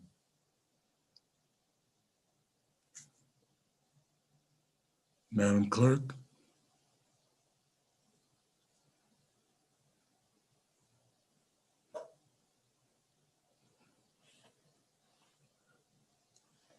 I don't see Clerk Vasquez on the screen. Either she must have did we- dropped off. Did we But make I it? don't, Did I we- don't see anyone else. Nobody else? Okay, then we'll, I'm sure she'll rejoin us as soon as she can. okay. I heard from Sergeant Christ that they are making progress on the painting going on in the park, and hopefully that'll come to a conclusion soon. And he had family affairs that he needed to attend to, so he couldn't attend the meeting tonight. Trustee reports, Trustee Lowell. I have nothing to report, Mayor. Thank you. Trustee Carabas. Trustee Carabas. UEB will be meeting this Wednesday, 4:30. 6, the UEB members toured several of the facilities and the facilities, some of the area, land, and new outfall, and all that information. I think Aaron will probably touch on that here shortly. But so that they could get a fresh idea and some of the new members to see what we all deal with and what the town has as its assets and the responsibilities of the UEB. So it went well, good people. And I believe Deb from the PCDC showed up also as a kind of liaison. So that was nice. And it was a good walkthrough, great weather. And I think that's it at this time. Thank you, sir. Trustee Rogan. Thank you, Mayor. The Historic Preservation Commission had an awesome event for Historic Preservation Month. On the 8th, it was a well-attended presentation, fascinating, about cemeteries in Colorado. Mrs. Johnson was there, actually. Nice to see her out and about. And other than that, I just want to give a huge shout out once again to Leaf for hosting their second vaccination clinic successfully. And yay, go Leaf. Thank you. Thank you. Mayor Pro Tem Browning.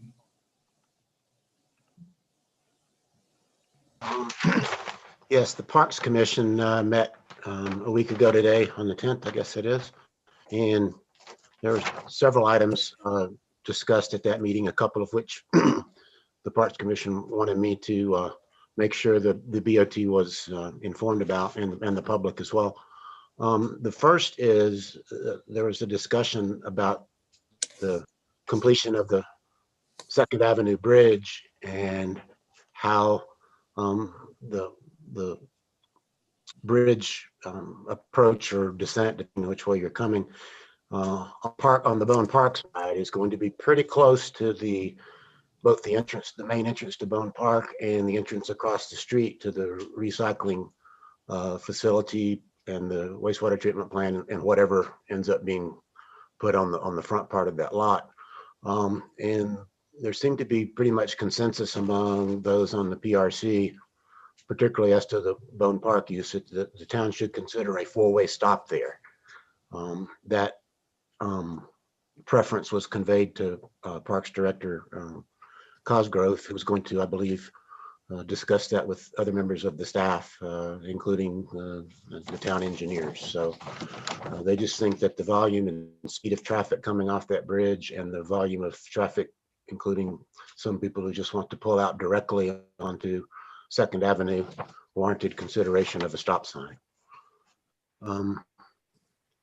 Let's see. The other 2 items that I think the board and the public should be informed about is the Parks Commission is trying to move forward with some tentative plans to use part of the 10 acres south of the dog park. I think that's also called Lot F sometimes, for kind of a beginner level mountain bike skills course. with due regard to its existing use as cross-country for cross-country meets by the high school. And they realize some coordination is going to be needed on that with other things, but that's what they have in mind for that. As was discussed at the Parks Commission meeting, that 10-acre piece of property south of the dog park has not yet been annexed into town limits, nor has it been zoned. So the parks related use that the Parks Recreation Commission has for that may need some review by town staff and this board at some point with regard to should it be committed to a parks use and should it be annexed into town. And then the third item that I think warrants some attention is the Parks Commission believes that based on some input received from the public and confrontations of various sorts that have happened near the entrance to the existing dog park, which is very busy, that we should consider designating part of the existing 10-acre dog park as an area for small dogs. There's not, I don't think, unanimous consent on the Parks Commission of how exactly to do that, whether to fence off one corner of the dog park and put a separate outside gate and use that for small dog as an entrance for small dog owners of small dogs. I shouldn't say small dog owners, to avoid confrontations with larger dogs at the main entrance, or whether they should encircle an area in part of the existing fenced area and designate that for small dogs. But that's something that's being worked on, and that merits some attention, I think, at the staff and maybe other boarding commissions level, because I think that among the places, as I understand it, that a potential solar farm and battery installation is being considered for would be part of the dog park. So perhaps those, with as big as that park is, those uses would be compatible. But in any event, I think that there's a need for some coordinated attention and to what goes in what part of the dog park. And the PRC's plans are not finalized yet for exactly how they would want a small dog park to look.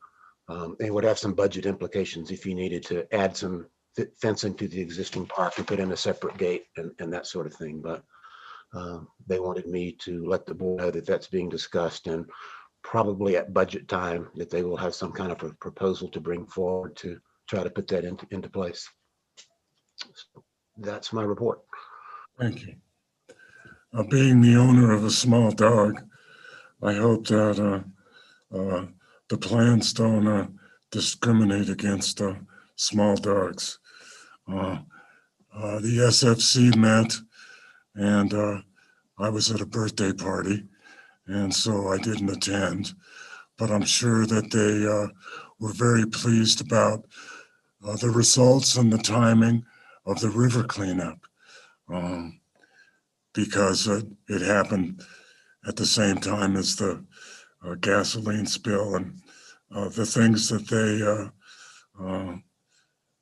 got out of the river. So some of them were crazy, but they got a lot of, they cleaned up the river really, really well, and that was a community effort that merits a shout out. The Student Advisory Commission hasn't met. They'll be meeting later this week, so I don't have a report from them. Moving on to boards and commissions, there was a resignation on the UEB, so I'd just like to remind everybody that that is an incredibly important position to be filled because of the responsibility of the UEB. So, Mayor, Go ahead. Lauren Click had her hand up during audience business and we missed her. She asked if she could give a update on something with LAHC during this time. She may give her update right now. Okay, thank you. Go ahead, Lauren. Thank you. Thanks, Mayor, and thank you, Victoria. I'm going to share my screen. I just wanted to give you some updates from the Lions Arts and Humanities Commission. We could always use a representative if any of you are interested we are doing amazing things, as you're about to see. Hold on 1 second, please. So these are just some updates of our recent projects. Summer is kind of a high time, as you can imagine, for public art. So I'm going to be showing you images of what we have coming up, but I just wanted to point out that there'll be a rainbow pride flag soon, very soon, going out before and in celebration of the June Pride Month. It'll include black and brown stripes to honor the people of color in the gay community. So I'm happy to announce our 2 Lions-based artists that we have selected for our next Creative Outlets projects. These are projects where we're painting the electrical boxes around town. Both of these are in Laverne Johnson Park, and you can see that we had a call for 1 box, and we liked both of these so much that we decided to approve them. The one that you see on the left, where it will fill in the landscape behind it, is by Hannah Finch Phillips. And the one on the right is by Ryan Sholden, and his piece will be in Laverne Johnson Park, but just around the corner, also in a prominent place. We're very proud of both of these. Ryan went to the museum to do some research on some of the history in lions, and we think this piece is going to be absolutely incredible to help the work disappear, or help the electrical box disappear. Next, we are proud to announce our first sponsor. Kat, if you're watching this, I apologize. But our first business sponsor of our Hearts and Lions program, which is wonderful. So Smoke and Dave's is going to be sponsoring the artwork that you see on the right. Kat is standing where the piece will be located very shortly. We have a base there for it. And these are the kind of partnerships that we're hoping to expand in the community. It's been wonderful working with Brianna, who's connected with us with a lot of the Main Street businesses. If you have a business or a location, please let us know. And finally, I just want to mention that our Lions Poetry in Public Places contest is closing on May 24th. The theme is Finding Joy and Beauty in Lions. We do have prizes for the top selected adults, and we have partnered with a lot of businesses around town. We're going to have the poems that are selected printed, designed and printed beautifully, and then installed around town. So there'll be a map of how you can see poetry by local poets.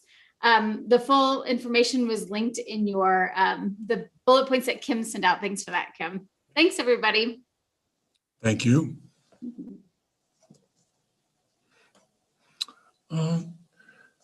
Speaking of Brianna, I shouldn't say anything. Excuse me. I really don't have the right to say that, but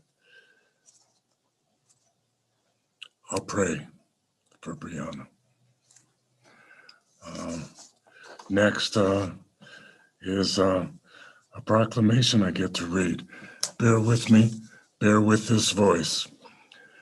Whereas Lions Board of Trustees and staff have committed to make Lions an inclusive and welcoming community for all, including the LGBTQ plus community, and whereas the United States Supreme Court ruled in June 2015 that same-sex couples can marry nationwide, establishing a new civil right in our country, and whereas former President Barack Obama designated the first national monument to LGBTQ plus rights in June 2016, honoring the LGBTQ plus community's long-term presence and struggle for equality across our nation. And whereas all members of the Lions community, including those who are lesbian, gay, bisexual, transgender, queer, or questioning intersex and asexual, have the right to feel safe, not be discriminated against, and to live without the threat of harassment. And whereas the town has added protections for LGBTQ plus individuals and families, including partner health benefits and an inclusive employee non-discrimination policy. And whereas supporting Lions LGBTQ+ community also aligns with the town's strategic objective to co-create a more inclusive and equitable community that promotes unity and honors diversity.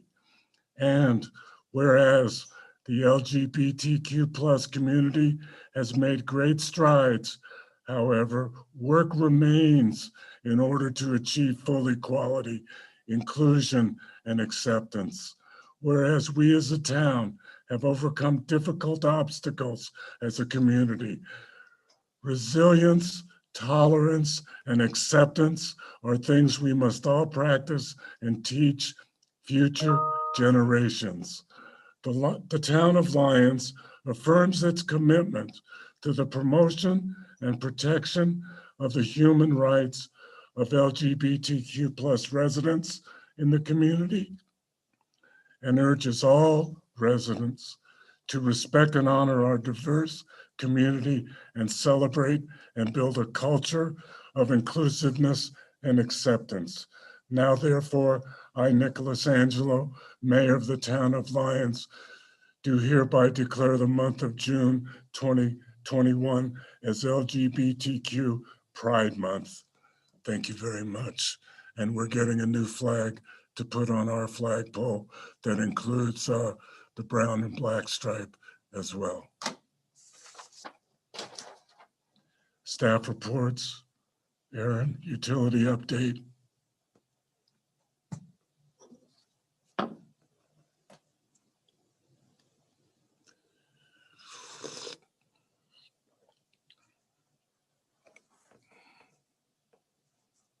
Aaron? Aaron, are you able to present or do you want us to move on? Why don't we move to the next one if you don't mind, sir, we can come back. Finance update. Thank you. I'm going to be presenting just a verbal update tonight. We're hoping that by our next meeting, we'll be ready to have our PowerPoint back in place.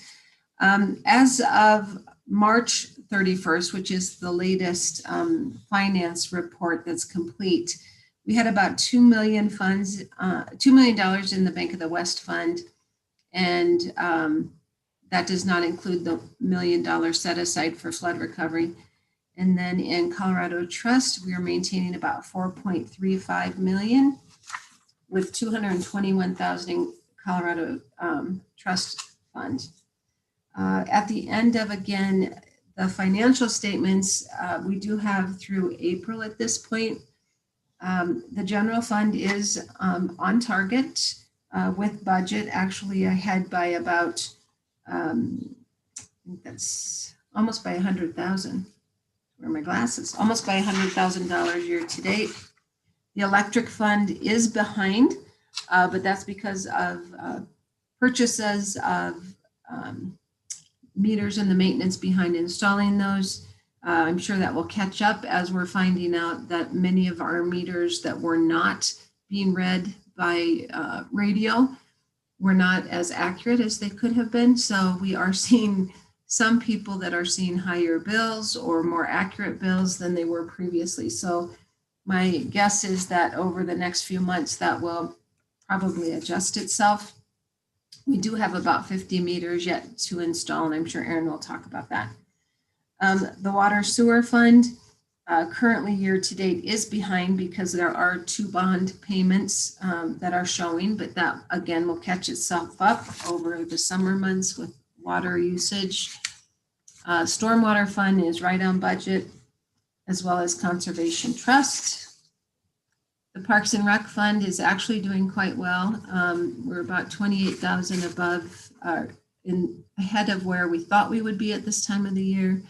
Nothing significant, but about 35,000 of revenues exceeding expenses for the first 4 months of the year.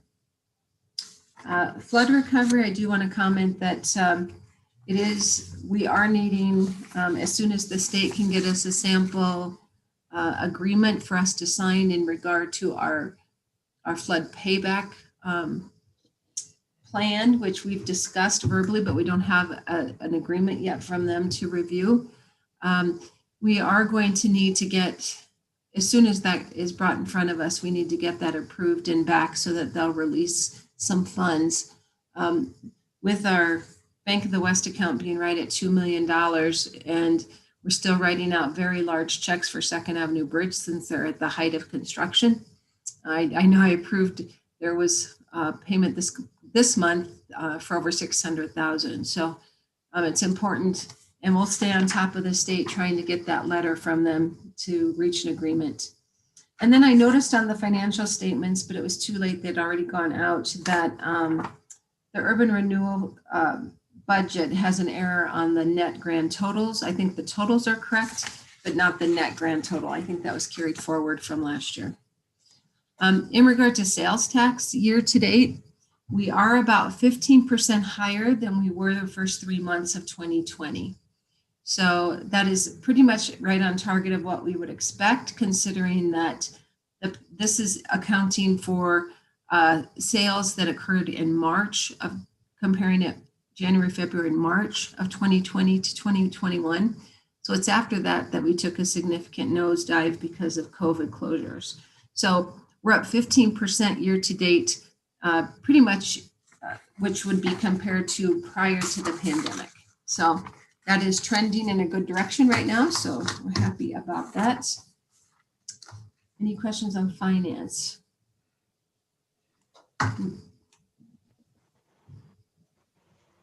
Mayor Pro Tem. Yeah, I know we don't have a permanent finance director right now, but for a while, former finance director Johnson was trying to track, or was able to track, sales tax receipts, basically in-town sales versus sales by online merchants. Is that something that the state DOR sends us automatically every month, or do we have to ask them for that? She had had to request that from a specific person there that our interim finance director does not have a relationship with, but I will get that. Like I said, we might be doing this 2 meetings in a row because I think he now has a better handle on everything that goes into these reports. So I will bring that in for the next meeting. And I wasn't even suggesting it needed to be done this meeting or the next meeting, but when we get a new finance director in place, that's part of the report. I'm very interested in seeing how that continues, because it really tells us what they're thinking. Sure. No, I understand. Sales. That was a very useful piece of information, I thought. And so, yeah, we can do that. When we have the staff to do it, that'd be great to have that information. Okay. Also, while we're there, I guess I'll mention that on Friday we did interview 4 finance directors, applicants, and 3 of them were quite qualified for the position. So we are reaching back out to them and doing follow-ups again tomorrow. So I'm hoping that maybe by midweek we we'll be making an offer to someone. So that would be great. Yeah, so that's moving along. Can I move on to admin? You may. Sure. Thank you. In regard to COVID updates, I think everyone is probably fairly up to date that as of today, the state moved to what they're calling, or the county moved to what we're calling level clear. And the Boulder County Public Health Office, if you recall, Jeff Zayak, who's been the director there for quite a while, has retired. They have chose a replacement. So the new director of Boulder County Public Health is Camille Rodriguez. So if you hear that name, that's the association there. As of right now, I know that we're hearing that people are feeling very conflicted on the messaging they're getting from CDC, state, counties, and locals.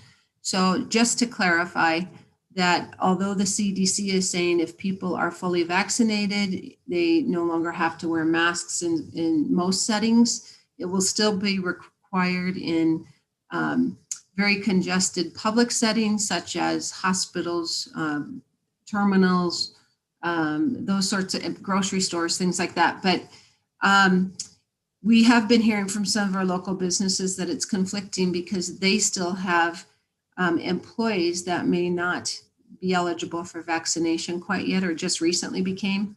So please know that every local business still has the ability to say, please wear a mask in our business. Even though the CDC and the governor and the county are saying we're at this clear level. So it's important to respect and acknowledge whatever people might have on their door regarding their current masking status. So as of right now, the governor is saying that he most likely will be letting the emergency declaration dissolve itself on May 31st. So if that happens, we have it on our agenda on June 7th to discuss our local declaration, and if we want to let that go as well, or if we want to maintain something locally. So please keep that in mind as you're listening and hearing from our residents over the coming weeks. As of right now, we do have 66% of the Boulder County eligible population has received at least one COVID course, and over 55% of Boulder County residents have received both. And so that's going quite well. They said they're averaging about 2,400 vaccine doses per day still.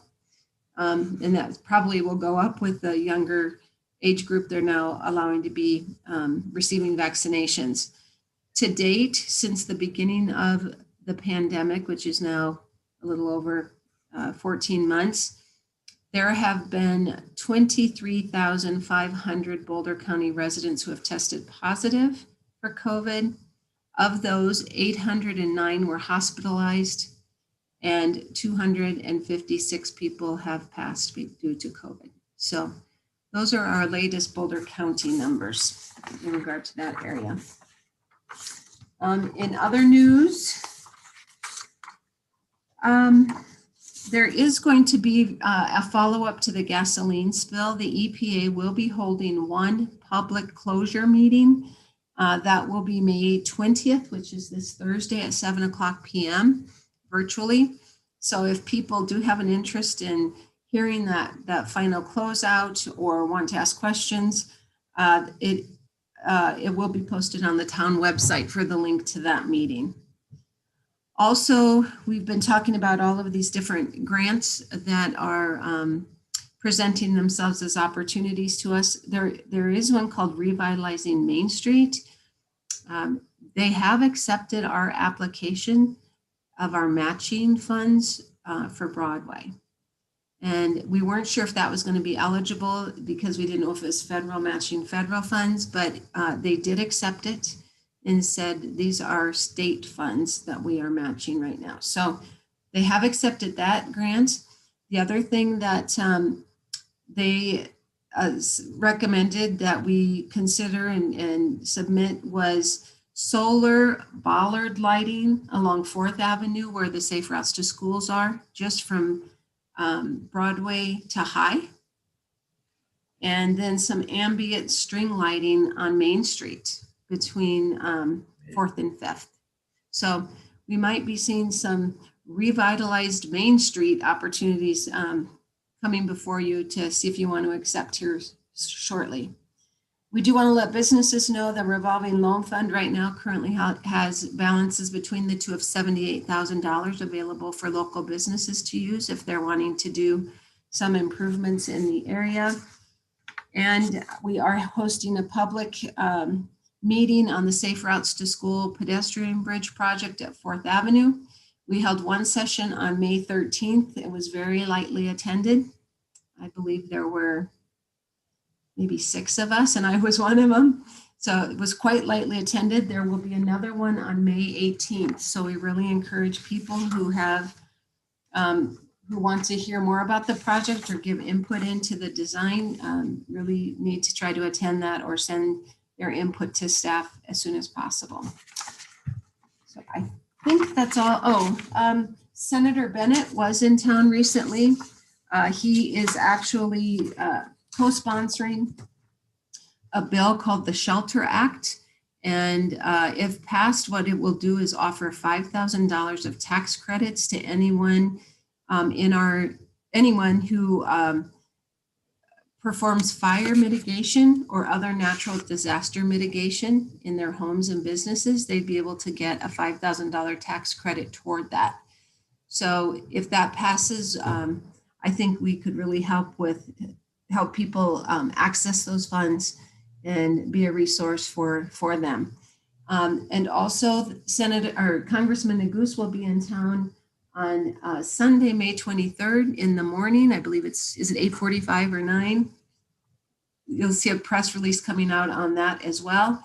I think all of our representatives are really out there sponsoring the infrastructure funds, the fire mitigation funds that are available to locals. So I'm always pleased that they choose to stop in Lyons when they have so many choices of where they could go. So I like to think we're doing a good job representing how funds can be used. So that's what I have for an admin report, unless somebody has questions. Are there any questions for Administrator Simonson? Trustee Lowell. Yeah, thank you, Administrator Simonson. You could have knocked me over with a feather when I saw your item on the Lucanen parcel access. We never saw that access at the January 19th development review approval at the BOT. It was never shown on a map. I had questions of the previous director, Paul Glasgow. He had mentioned Lucanen access. At the time, whenever he answered me, he said, I don't know where it's going to be. He also said, he mentioned that it was going to be a 10-foot access, which I was okay with. I figured that was for purposes of accessing the property and fire suppression. Now I see in your report that it sounds like it's going to be a full-blown access to the property for possible further development. My questions are many, of course. We never heard about this access at the time when we were reviewing the development plan. This could potentially double the size of the Summit development. I don't know how much property there is back there that Mr. Lucanen has. We're looking at 40 units on Summit. Could we be looking at 20, 30, 40 more units on the Lucanen property, all exiting on Carter Drive, all impacting town infrastructure? I assume they'll all want to hook in to water or sewer. It also presents the problems of, will there be an annexation? And will the annexation be under 5 acres so it doesn't have to go to a vote of the public? My questions are very simple. Why weren't we told about this so that we could make an informed decision about the development as a total, the totality of the development, not just the 40 units that we addressed? When was this access discussed? Why isn't it shown on any of the maps? Right now, the filing 8 plat shows a solid wall of single-family lots from the river all the way along Carter Drive.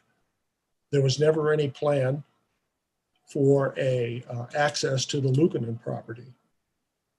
I have questions about the legality of what we looked at and what we voted on, quite frankly. I want to know, when was this discussed? Why wasn't it shown on any maps?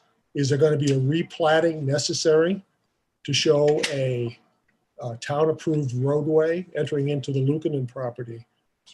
I'm just totally befuddled by it. I don't know where this came from.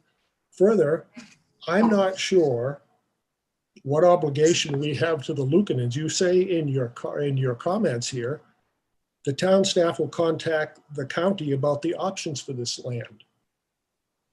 Why are we doing this? Why isn't Mr. Lucanen doing it? Why are we getting involved in it? Why would we put in more affordable housing that's going to affect our infrastructure? It's going to affect our town finances. We've all seen the Summit financial analysis. I'm just wondering where this came from, why it sprung on us at the 11th hour, and what its origins were. Sure. Well, first of all, it did come in front of the Board of Trustees under Resolution 2021-12 on January 19th. It is item 13 in the development agreement that you guys approved, that an access easement from Carter Drive to the adjacent property with the address of 1299 North Foothills Highway would be required. the parties acknowledge and understand that the required easement may not be recorded at the time of execution of this agreement, and that obligation to record such easement shall extend after execution of this agreement. So it was very much there. It was discussed as one of the conditions of the development agreement when it was presented to the board. So I'm sorry if you missed that, but it was there. It was very transparent. My report simply says that the Lukanens expressed an interest to me in subdividing the property and pursuing affordable housing.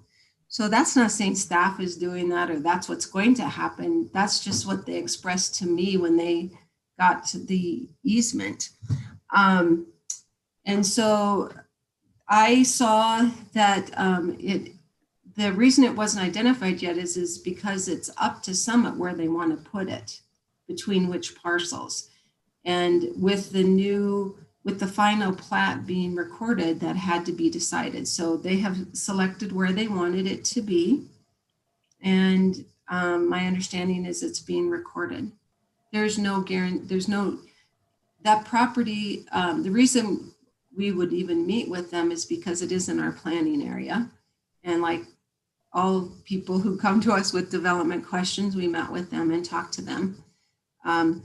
They would have to go to the county and either annex, and then the town would decide if it could be, subdivided or not, or if the county allows them to subdivide now while they're still in the county. I don't know the answer to that. I know at the time after the flood, when we were looking for affordable housing, that the county did express that they would consider letting it subdivide while it's still in the county. This is a big, like 90-acre parcel. And the area that's developable right now that this has access to is like 2.8 acres. So it's nowhere near as big as the Summit parcel.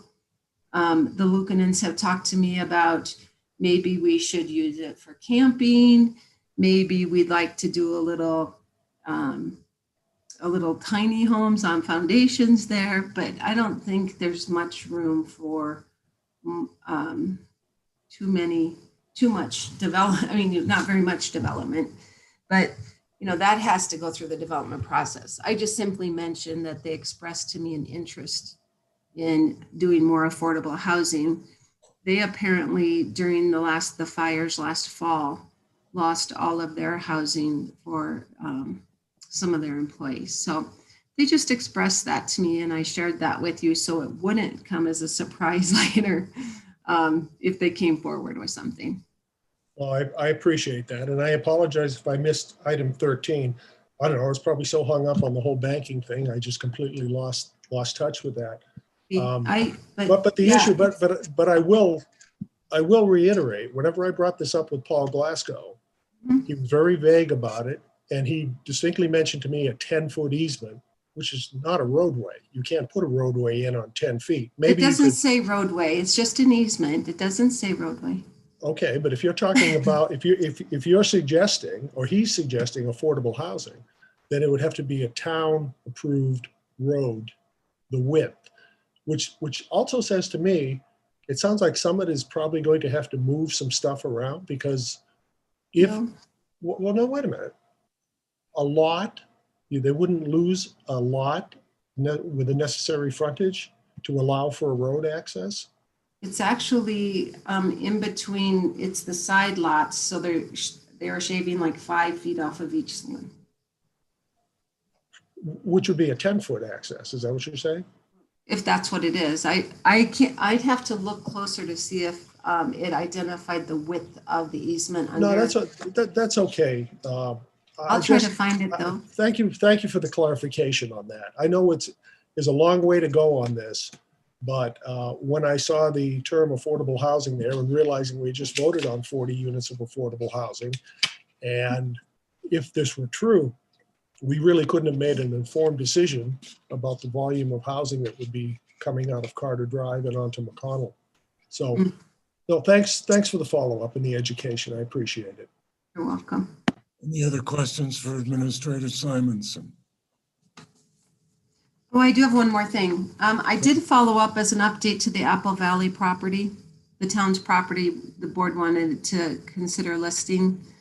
I did reach out to all 6 local realtors and gave them the opportunity to let me know if they had experience with municipal or government-owned properties.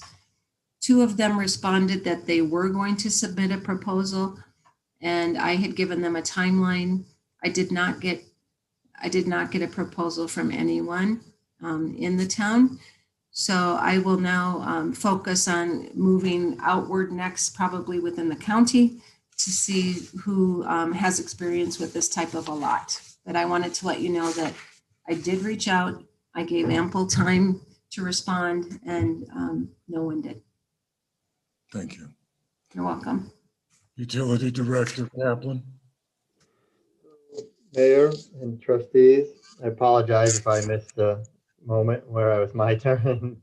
Administrator Simonson had to step in. But so to start with, on the wastewater, as I mentioned in the report, we do have our new general permit. It has been issued, and we can start using that as soon as we can physically get that construction done and changed over. As I had mentioned before, there had been a lot of concern about the specific timelines. After a number of back and forth emails, they were willing to grant us the ability to start the new permit and cancel the old permit when we get that switched. So it wasn't quite the crisis that it was a concern. At this point, I have not heard. The construction company was out Thursday and Friday preparing, but I hadn't seen any work, and I don't know if there's an update on when they're going to get into the ground and try to get that done, hopefully later this week. On the new permit, the only concern so far, I've been reading through the whole permit, have our wastewater operator looking through the permit, is that this wet testing that I've mentioned once before, which is the water effluent toxicity. So it's basically an overall test. Rather than being concerned with individual items, they're really concerned with, does this harm the aquatic life in the stream here? And so it's a newer testing, newer being a relative term, 10, 20 years, but that's what they're doing now. And so it looks at everything. And if overall you're harming the aquatic life, then you have a problem. And so to me, that sounds like a better approach, right? You're looking at the overall aspect, not one individual item, but it is a bit more expensive. I had our wastewater operator let me know that their latest number was $2,300, and we have to do that quarterly. So we are looking at almost $10,000 a year for that testing, compared with probably $4,000 to $5,000 for the previous testing. So it is a bit more expensive for the testing. And I still have to go through all the numbers and see what's there. But we are with ability to move forward. And in the permit, as I mentioned in the report, they have already included the items for the re-rating, that as long as we do what we said we would do for the construction, that is adding new blowers, moving the way one particular line routes back around the plant, if we do those, we can have the 1,500 in BOD compared to the 700 and whatever that number was.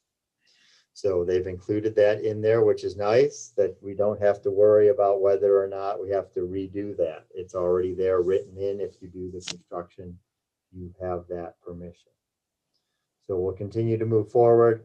It was the middle of the week when we just found out, and I'm still reading through the 20 some pages, understanding all of it, but it is the step forward, and we can now begin to look at what we want to do with the plant.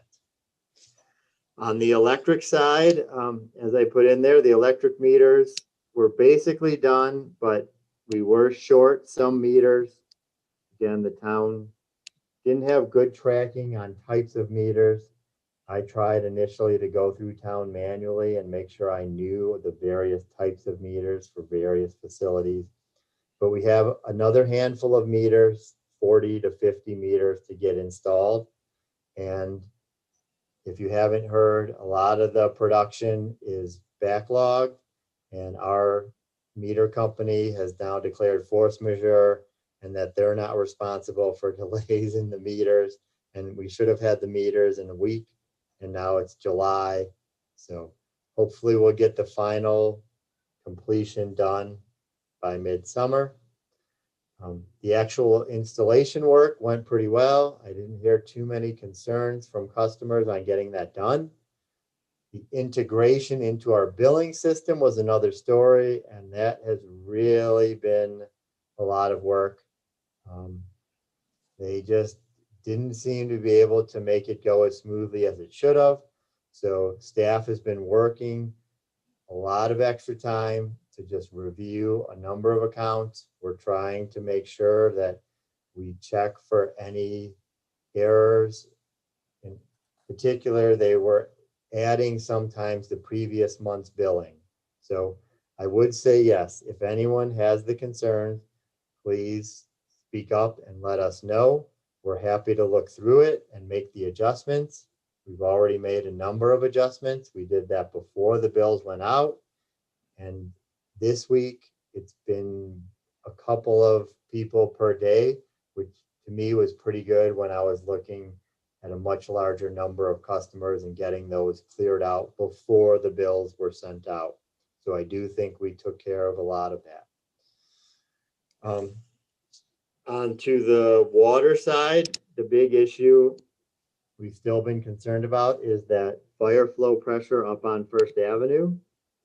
And so we are looking at what our options are. We did do some testing. There happens to be a fire hydrant up above First Avenue. The house is there. You would have to look at a map. It's hard to describe. It's a private drive. Trustee Caravis knows where it's at. But there's a fire hydrant up there that actually is great. I mean, it has no problem, but that's because it comes across from Mountain View Avenue, which is on the high pressure side of the line. Again, if you might remember before, I mentioned First Avenue was included on the low pressure side of the water system. And it's a bit higher up on the side of the hill. Long's Peak, Horizon, Vasquez are all connected to the high pressure system for the water. So this line comes across behind, and it has the potential to be connected into First Avenue and Kelling Drive. So I have the town engineers looking into that, seeing what would need to be done, what's involved, try to get me some cost figures and see if it's truly feasible to tie that in and increase the pressure up there on those higher portions of town. In that same aspect, you may have heard we have one particular property on First Avenue that still has wanted to develop and has been held back now for at least 6 months, if not 9 months, because of the water pressure.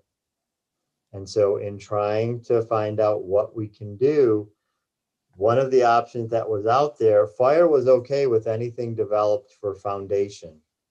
It's concrete, you're not putting any flammable structure up. So other towns have a foundation permit. So I did go ahead after review from our building inspector and others, okay, the idea of a foundation permit for the town. I was trying to review exactly where that fit in to bring to the trustees, because you don't review necessarily all of the permitting, but there is the fee schedule that has the permits.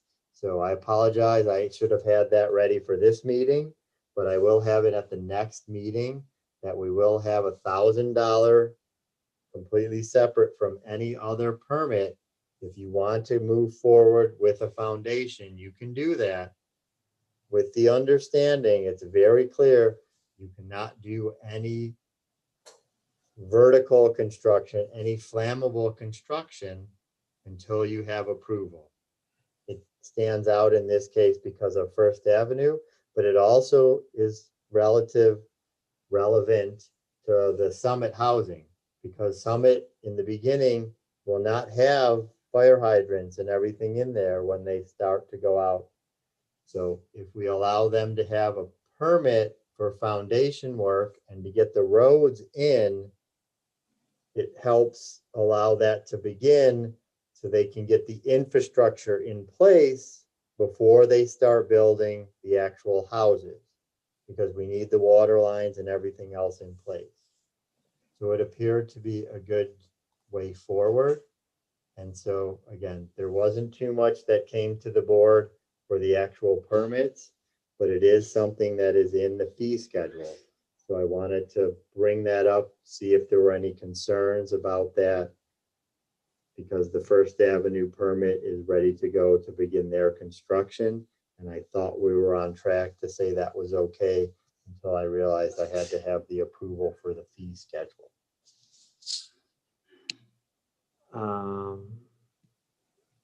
Yep, I think that covers it for me. So if there are any questions. I have a few. The alley behind the, they used to call them the chicken coops. I don't like to use that term. Seward Alley. Yeah, that alley has a sewer leak. And I was up there and I smelled it, and it is outrageous. So what I would request is that when we do that Longs Peak project, let's do something about that alley at the same time, if we can, please. Number two, I'm very happy about the re-rating and the BOD level.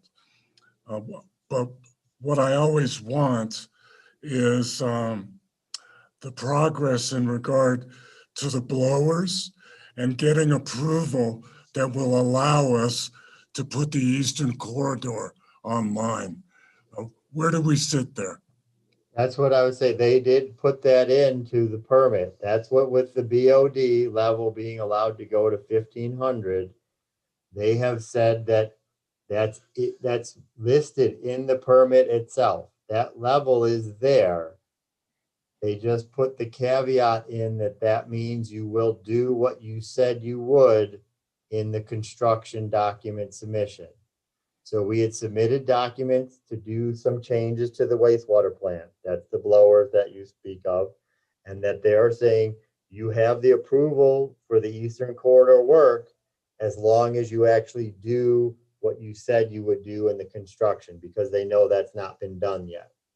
And that's what I want. At every meeting, what I would like is the progress on installing the blowers so that we can finally develop the Eastern Corridor. Got it. Thank you. And we didn't want to move forward till we had the permit to see if that's they were going to terrific okay news. it. That's really terrific news. Thank you very much. Any other questions for Mayor Pro Tem? Following up on that a bit, so the things that we are looking to do with the wastewater treatment facility in conjunction with the new permit is the list of items that JVA submitted along with the application. Is that the list we're talking about? Right, which was really just two, the blower and rerouting what's called the centrate line, which is a line that takes some of the water and sludge back around to the front. Those were the two major construction modifications. And yes, that's it. And just for future planning purposes too, so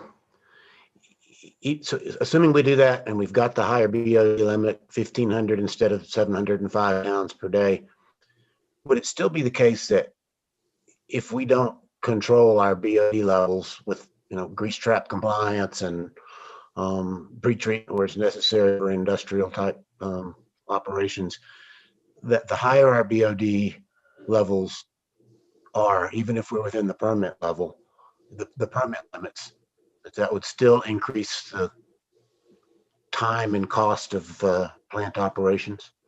Yes. We've seen levels that could potentially, there have been levels here and there are outliers that have been a concern even at the higher level. So we do still need to very much monitor that.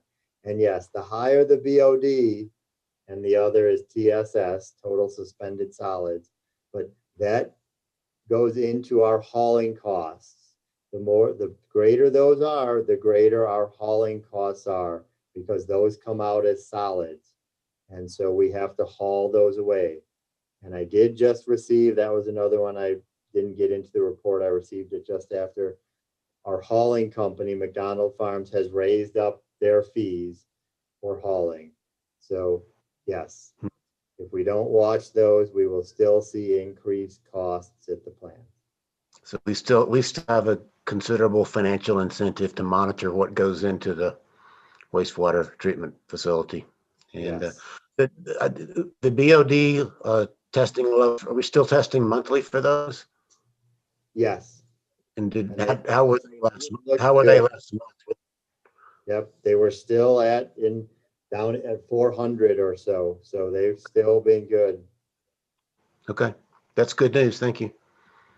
Any further questions for Director Kaplan?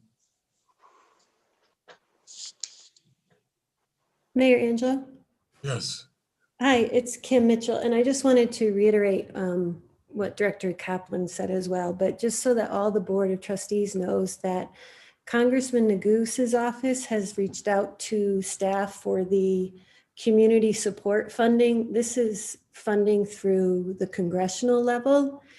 And just so everybody knows, we did fill out and we let the Congressman's office know that we were very interested, and I think Administrator Simonson noted this a couple weeks ago, but it's a STAG grant, and that's the improvements to wastewater. And in it, we included an additional batch reactor, 2 blowers, SCADA system, screw press, digester, mobilization, demo, and installation. Sounds like I'm a wastewater expert, but we requested 2.9 million in that. So and I think, Aaron, you probably knew that, but we'll see what happens at the congressional level. That's phenomenal news, and we'll have to pump him up this Sunday. That's great news. Thank you. Any other questions for Director Kaplan or comments? Council, legal update? Thank you, Mayor Angela. I just want to give a couple quick updates on some pending legal matters. First, I want to let the board know that Paul Freisig has submitted his second payment on his judgment from the court.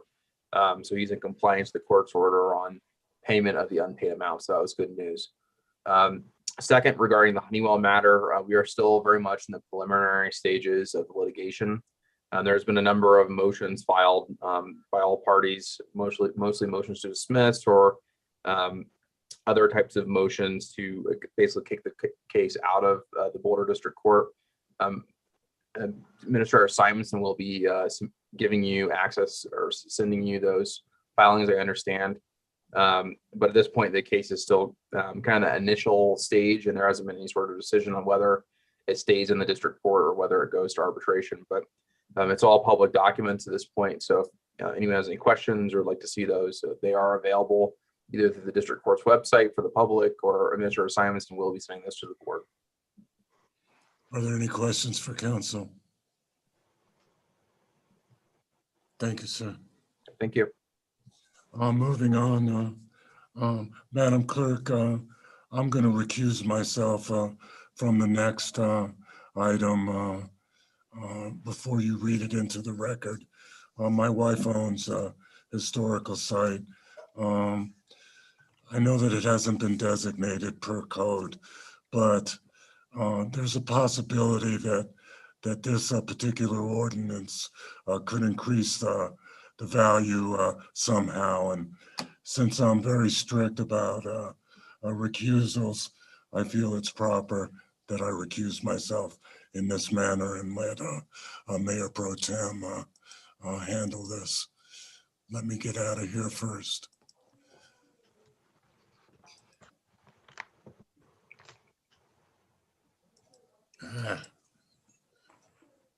I think I can put you in the waiting room.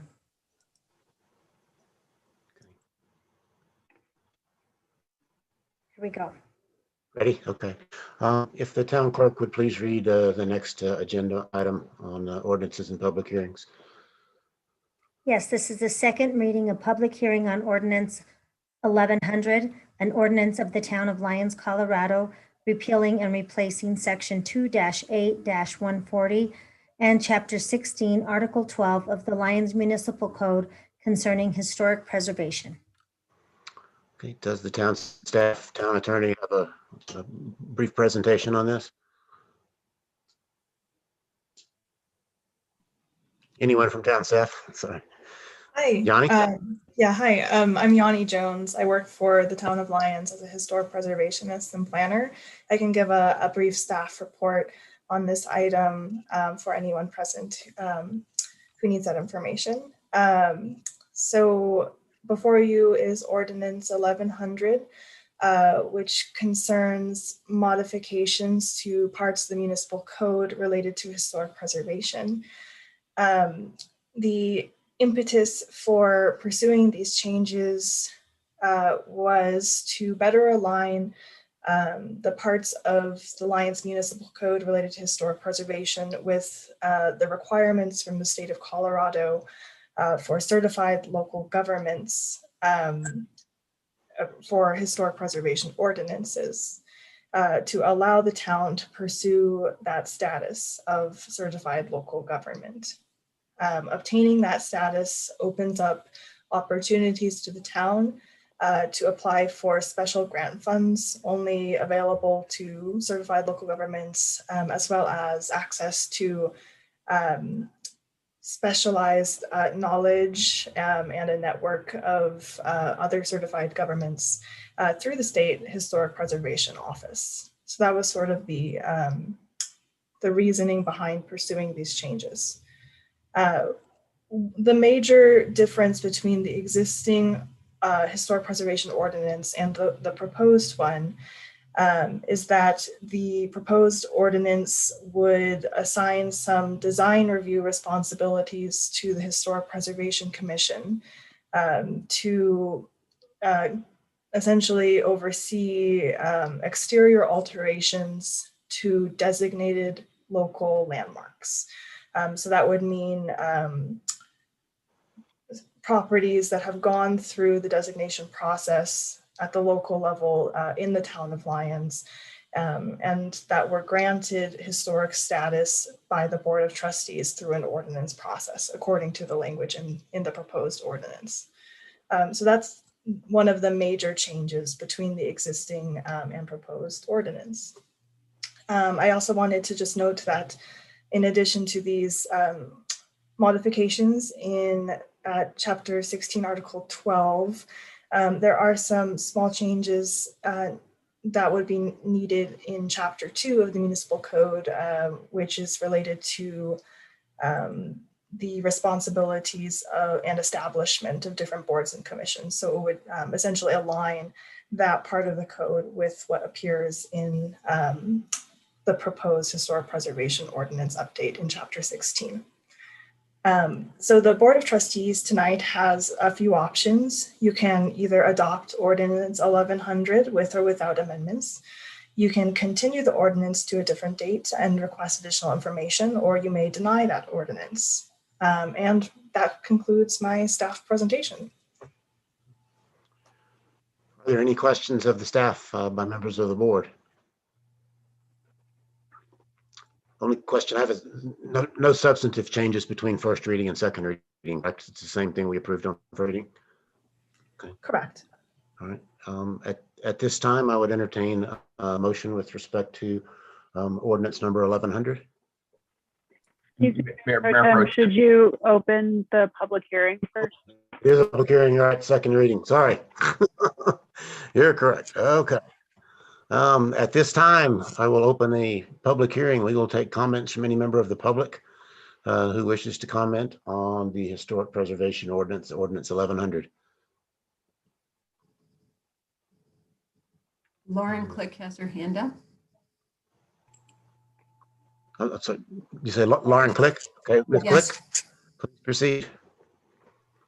Hi, thank you so much. I'm back. As a member of the HPC and the Lyons Arts and Humanities Commission, I just wanted to, first of all, thank Yanni for her work on all of this, on this project. important to our town. And I wanted to thank the PCDC also for working on this with us. It was a great collaboration.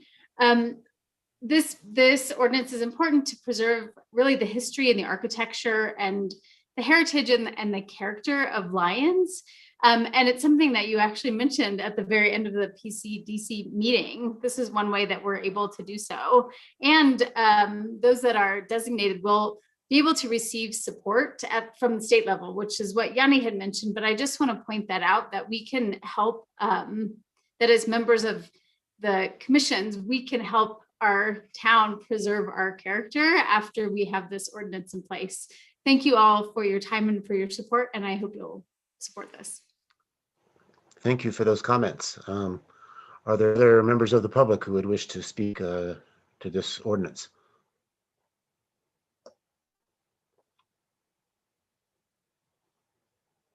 This is Laverne. I'm a chairman of the museum, but I'm also very interested in historic preservation. I'm so glad we have our commission going now. And yes, if we can keep enhancing and telling the public about historic Lyons, why that would really help people to know what we're up to and about the sandstone, as how come we formed. And we appreciate all the help we can get. So thank you.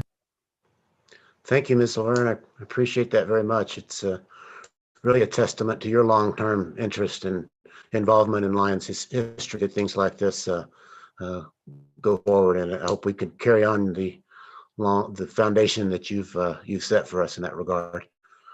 Are there any further comments from the public?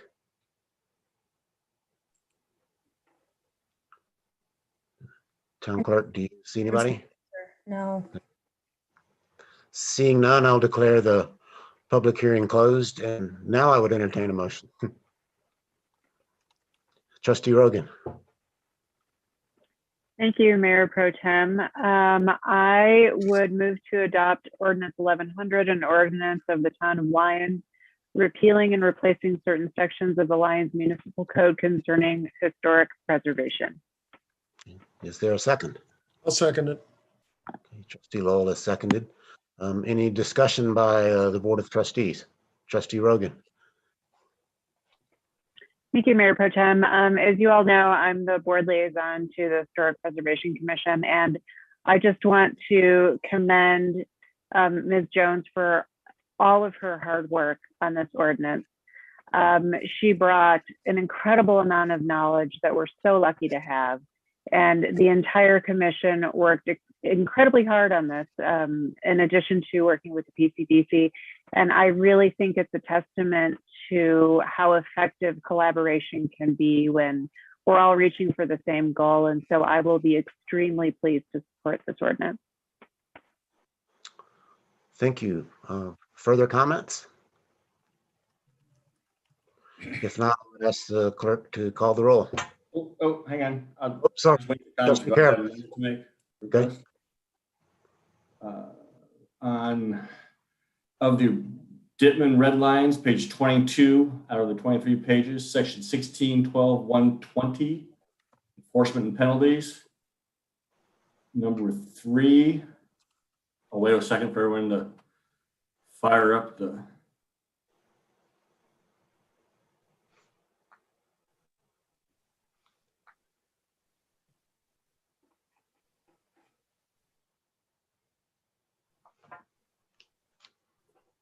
Everybody kind of got it? We're waiting a little bit longer. What was the section number again? Sorry, I was struggling to get the PDF to load. 1612-120. 120. Way towards the bottom. Page 22 of 23 pages. Thanks, I'm there. Okay. Greg, you ready? Holly, ready? I'm ready. Yep. Number 3, I'd like to make an amendment to change the 1-year moratorium to 3 years. I'll make that as a motion to amend. Okay. Is there a second for that motion? I'll second that motion. The reason I do that is kind of just as 5 years I've been on the board, what I've seen is there's a handful of people move in. They just try to do stuff on a piece of property. It gets by, it slides by. We have small slaps on the wrist in town already, and it just doesn't seem to always work. A 3-year moratorium actually, I think, makes a small hand slap a much bigger hand slap, because you can't then sell the property and try to dump it after you've done something to it. And since we are talking about structures, landmark properties, once you damage it, you do something, it's pretty significant, and you aren't going to get it back. So if we were to go through all this effort to create this, add time to staff and our planning commission to go through it, me personally, I think a 3-year moratorium is the least amount of time we should put on it. And that is why I made the amendment. Further discussion on the amendment? Okay, then I'd ask the town clerk to call the roll with respect to the amendment, changing the 1 year to the 3-year moratorium. Mayor Pro Tem Browning, Aye. Trustee Caravas, Aye. Trustee Lowell, Aye. and Trustee Rogan. Aye. And if the mayor pro tem obliges, I have one more. Pardon? I have one more if you don't mind. Okay, further amendment? Yes. Okay. It is the same section. Let's see. Number 2. And Brandon, you can correct me if number 3 actually takes care of it. I was going to add an A to number 2. It basically states exactly what number 3 does. Add a 3-year moratorium if they do what number 2 states. Is that duplication or is that separate? I see it as separate, Brandon, but I'll take your advice. I'm reviewing it right now to make sure.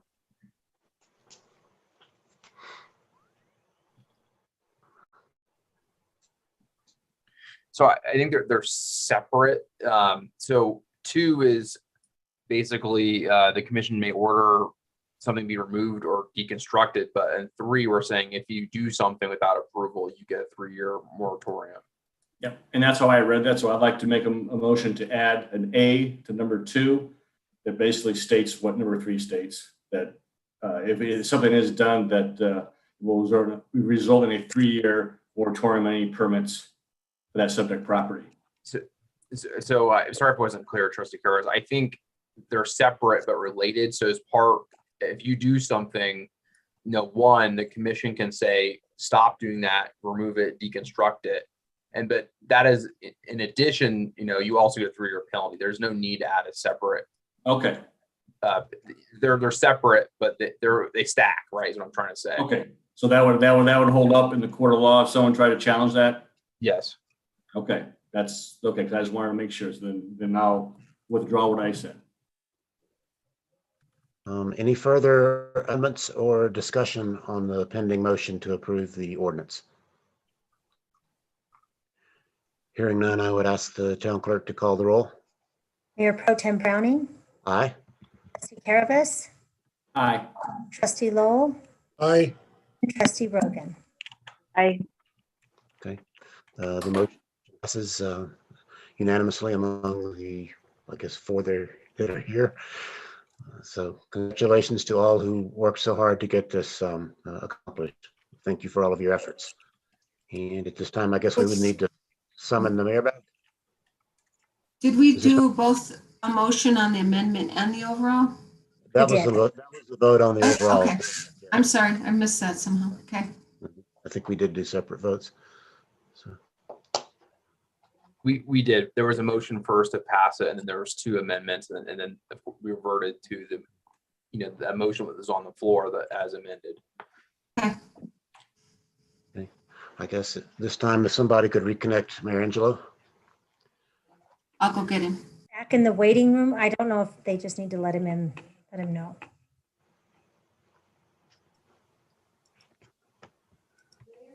I'm here. Thank you, everybody. Thank you. I'll wait till Administrator Simonson is reseated.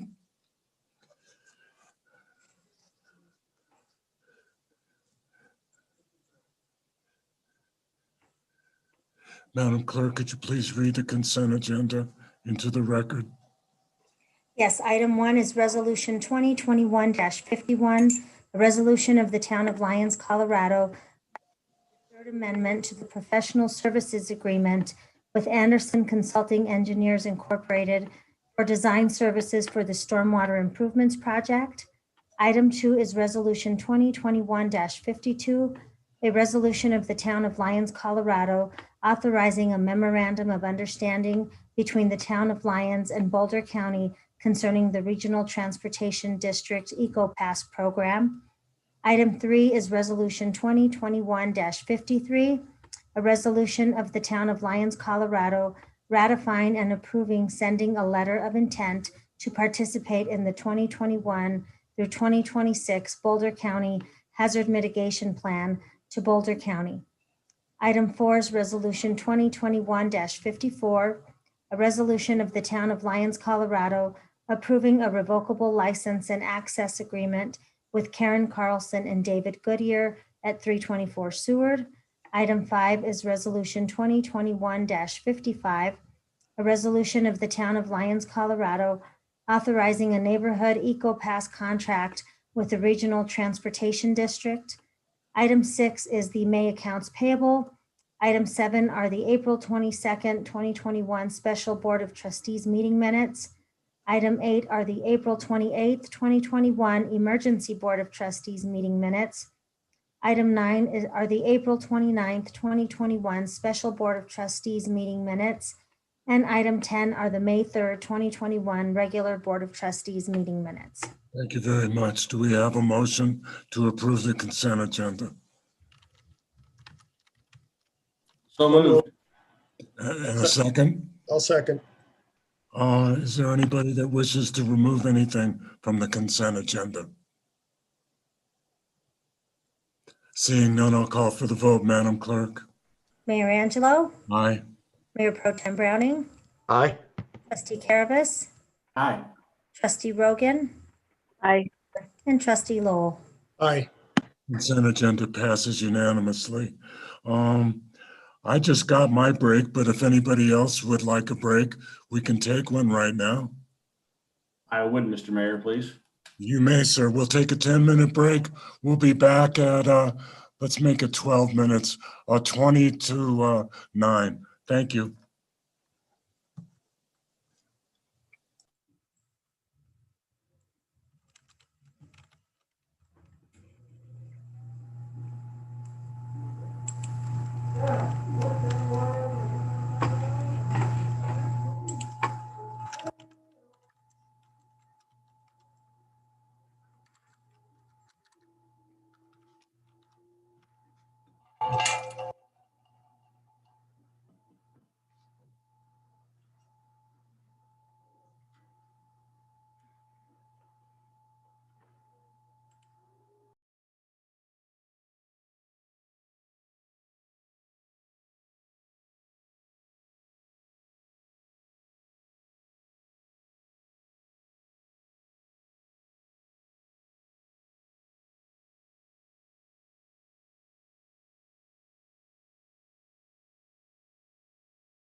we'll reconvene. Madam Clerk, could you please read item 1 under general business? And just for clarification, sir, item 1, which is the McIntosh Water Share dedication request on behalf of Spirit Hounds, that has been rescheduled to the June 7th, 2021 Board of Trustees meeting minutes. It needed further staff review. Thank you very much. Could you please then read the next item? Yes, item 2 is the update on the community farm project at 315 Fifth Avenue. Do we have a staff presentation, or how are we going to proceed on this? Yeah, we have both Rayanna Jones and Bossy Smith. Okay, Right, Smith? Yanni, would you like to take over? Sure, thank you. So this item before you, it's a follow-up informational item for you. The board had asked for some additional information following the initial presentation by the Lions Community Farm Project at your April 19th meeting. So specifically, you had asked about finding out some cost estimates for some of the requests made by this group, especially pertaining to water infrastructure.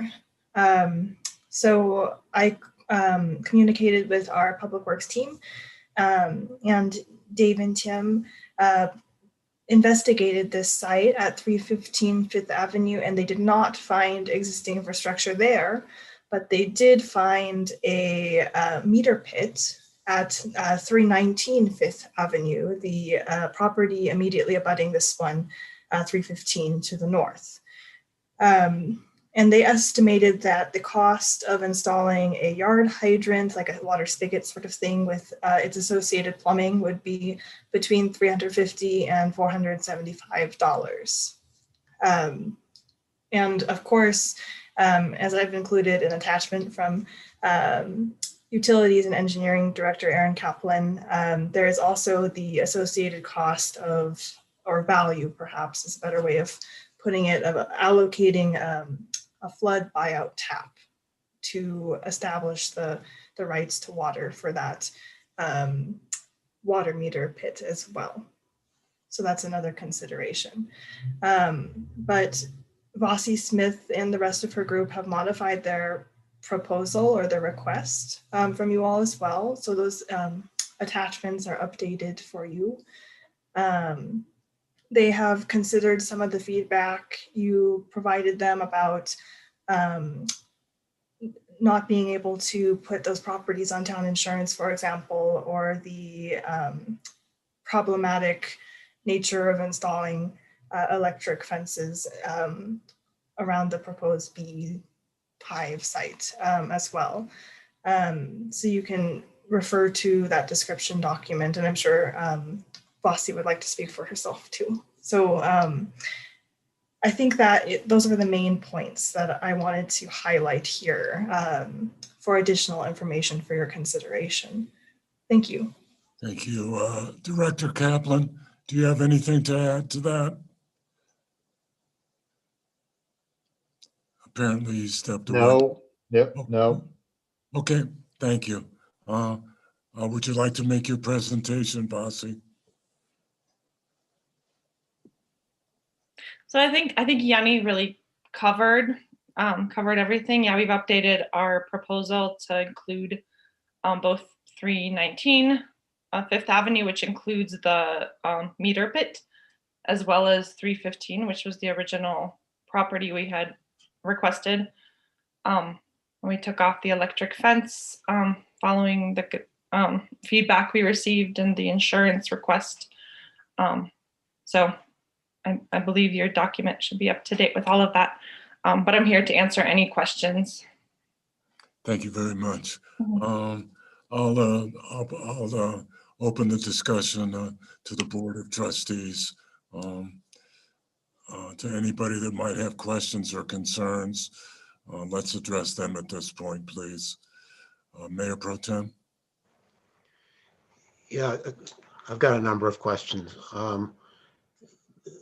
So a meter pit was located on the second property.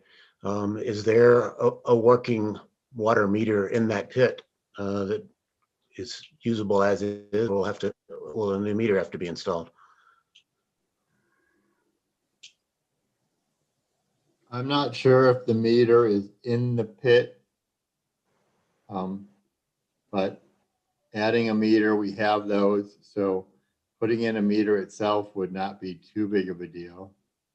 I would think it's more the idea that anything that, as I put in the memo that Rihanna included in there, was that any of the properties were officially closed out of not having a tap, not having a connection to the system. And so we have to then reintegrate that into the system. So a question in that regard, if a property such as this one in town terminates water service, basically surrenders its tap, and then years later, a different property owner, even the same property owner, comes back to the town and says, I want to reconnect, would the town normally charge a new water tap fee for doing that? Yes, and that this is not anything that's standard. You can't normally, once you connect to the system, you connect to the system and that's it. You can't give it up. But because of the flood, that was a bigger circumstance. And so the town had worked with Longmont on how we might deal with the fact that we had these 21 properties that were bought back out and were going to become no longer properties that would have a water tap, from the perspective of they're not going to build a home there, there's not going to be a property built there. So you have something that's slightly different now, where we're trying to work with an idea that's not to do a tap for property. So yes, in this case, anything that goes back in, you have to consider it as a property that does not have a connection to the water system, because there should not be a connection to the water system. And if the town wants to grant that, we have the options to use. We still have 6 remaining taps that were reallocated after the flood that we can use. That gets to be a bigger discussion for those who are not aware of it, but for those who do, the flood buyout property taps. So if the town were to provide water service, put in a meter if it needs to be, put in a faucet, connect that to the water system, in addition to the out-of-pocket cost of doing that, we would essentially be waiving a $17,500 tap fee and using a water share or water share credit, actually, with a value of roughly $65,000. Is that the monetary impact of this? I would say maybe, except that this property cannot have because of the flood buyout, you cannot put a new building there in any event. We do not have the option to get a new share of CBT, a new connection to the water system, because you can't develop that. Right. At least my understanding is you can't. So yes, they would have to have that type of share, but it wouldn't be the same, in my opinion, at least, as a place that could actually develop a property. Okay. Has the staff looked at what other possible uses there are for the 6 remaining flood buyout property water share credits? I believe there were 21 at one time. We used some for upsizing the connection in Bone Park. We used 6 for the Habitat houses, 1 for the library, a couple of others for other purposes. One, I think, for the Botanical Gardens property. So we've got 6 out of the 21 left. Has the staff taken a view toward the future to see what other purposes those could be used for? For example, future affordable housing.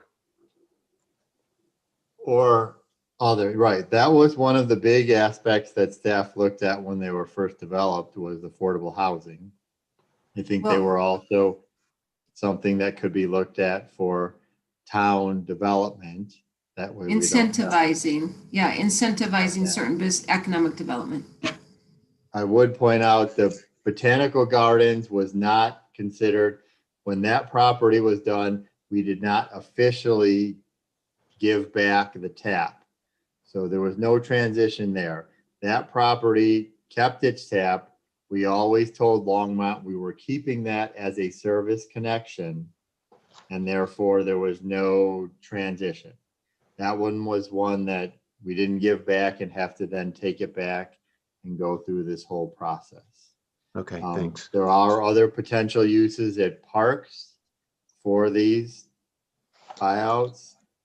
So there are a number of places that it could be used. Okay. Has anyone estimated the projected monthly water use for this property? Because I understand they're asking for a wholesale rate.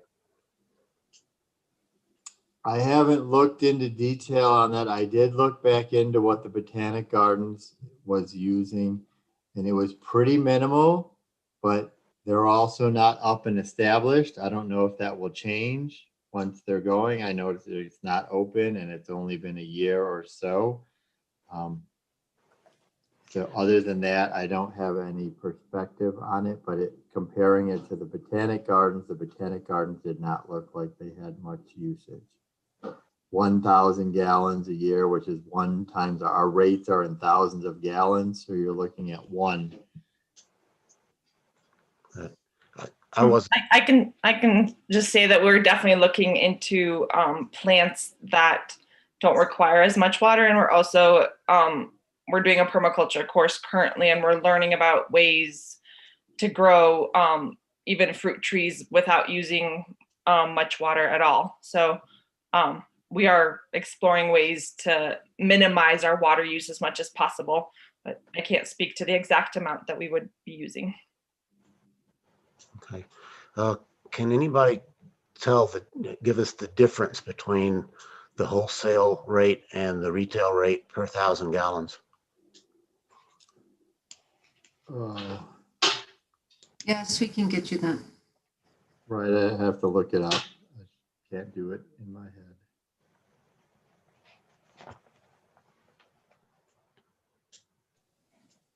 David, do you have something to add? Yes, I was just going to let you know that the meter is in the pit and appears that it can be charged. Can't speak to its functionality until we do that. Okay, thank you, sir.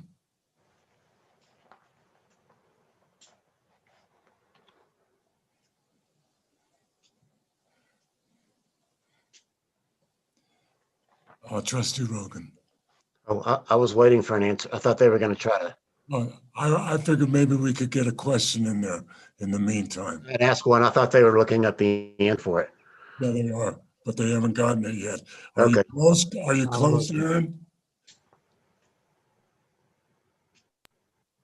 I didn't hear your last question. I was trying to look at what the rates were. Yeah, the difference between wholesale and retail, basically. Yeah. Yeah, I had one more question, but I was waiting to see if they were on that one. Can I just address also a little bit the use of the properties? You had a question about what other uses were looked at. This particular property was my question. Oh, And that wasn't your question? No. No. Okay. Wait just a second, and you'll have an opportunity to speak again. Okay, no problem.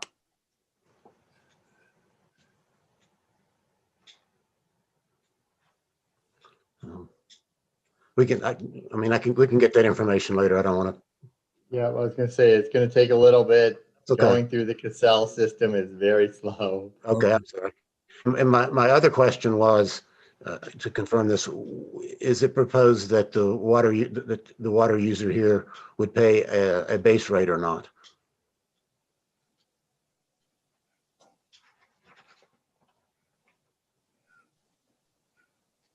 Administrator Simonson? Staff. Right, I don't think that's up to me. I don't think it's been discussed yet. Okay.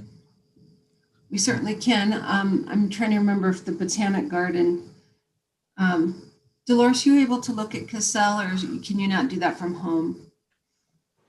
The Botanic Garden did not. I was pretty sure I looked at that. And that we looked at that. Yeah.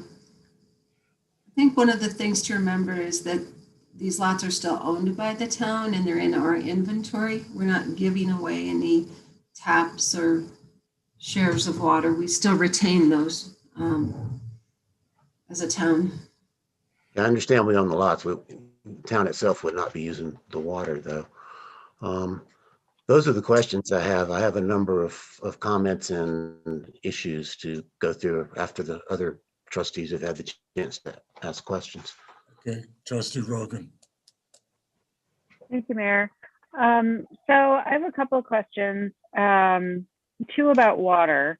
And so Vazi, with a garden like this, would you be watering it year round, or would it be only during the growing season, or like, how do you see the water fluctuating throughout the year?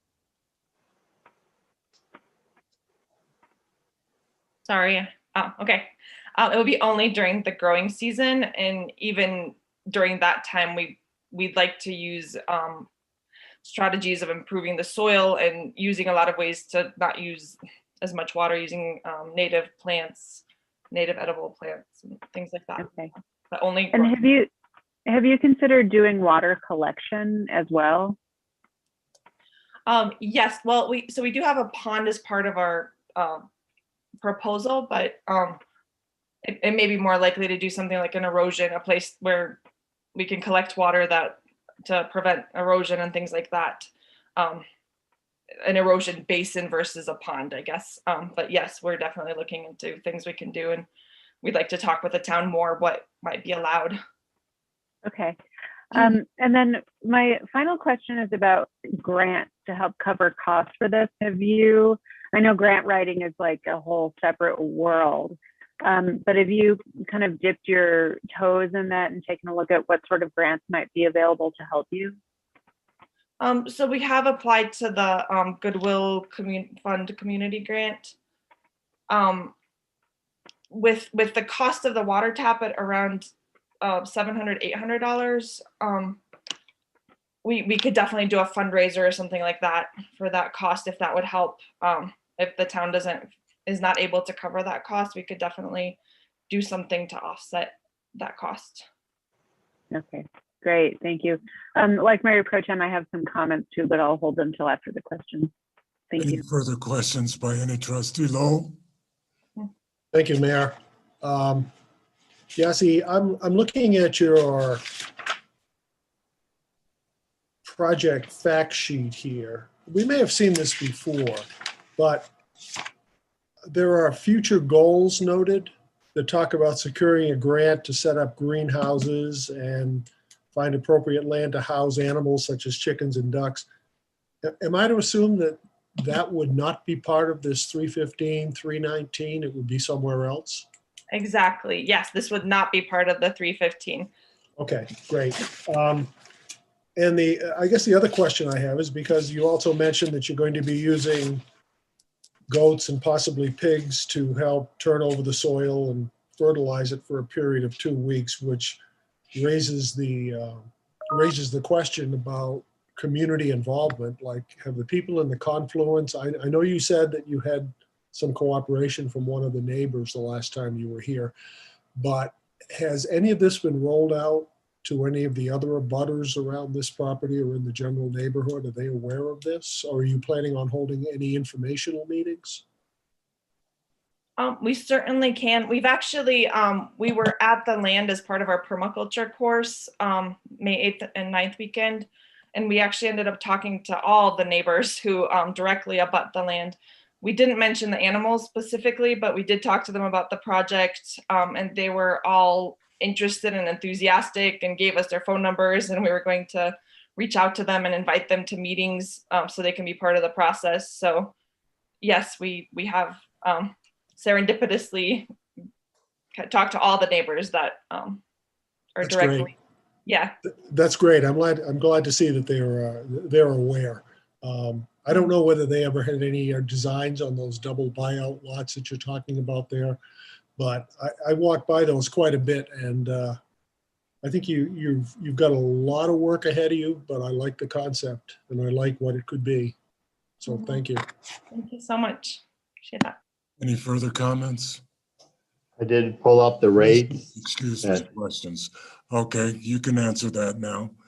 It was the in-town rate for water is $6 per 1,000 gallons. And then the wholesale rate is $2.25 per 1,000 gallons. Okay. Trustee Caravas, questions? Yeah, Aaron, my last meeting with the UEB, this wasn't, I brought up in my report, but it wasn't brought up by staff to, for review by the UEB since they are our utility overseers. Is this going to be done in the next meeting tomorrow, Wednesday, to be discussed? Let's see what their concerns are, if they have any. You can see, don't really remember seeing it for the Botanic Gardens. So I think it would, but we can bring it, I can bring it up, or you can bring it up. And just to make sure, just with what Pro Tem has brought up on the, and you brought up before, just the water shares, what we have left, what we do use, don't use, just to make sure we're all got locked down correctly. Would be nice to have them do a quick review of it. This is probably more of a question for Brandon to answer. With that property being so close to the river and the soil types, as mentioned by Trustee Lowell, of being basically sand and cobble, when you put uncomposted manure and you put live animals on land in the United States, the Environmental Protection Agency has rules in place. So does Colorado and all the other states that require, they're concerned about nitrates. And I believe Colorado's testing period for voluntary compliance ended in 2020. Are we going to run afoul of anything there, Brandon? So you're referring to the Clean Water Act and what is essentially a NIPDES permit, a National Pollution Discharge Elimination System permit. And more or less, if there's a discrete discharge of a pollutant, which could include nitrates, it could include fertilizer. There's a key case out of Florida where agricultural runoff is considered a discharge in the waters of the United States. It could be a problem. However, it's really dependent on the amount, whether it comes out in a slug versus kind of a slow, some seepage that's very diffuse. There's just too many facts to really, too many unknowns to really give a concrete answer, other than it's a possibility it could be an issue. But probably at this scale, practically not, but it could be depending on how it's done. I mean, it just really depends. I have to have more facts. Okay.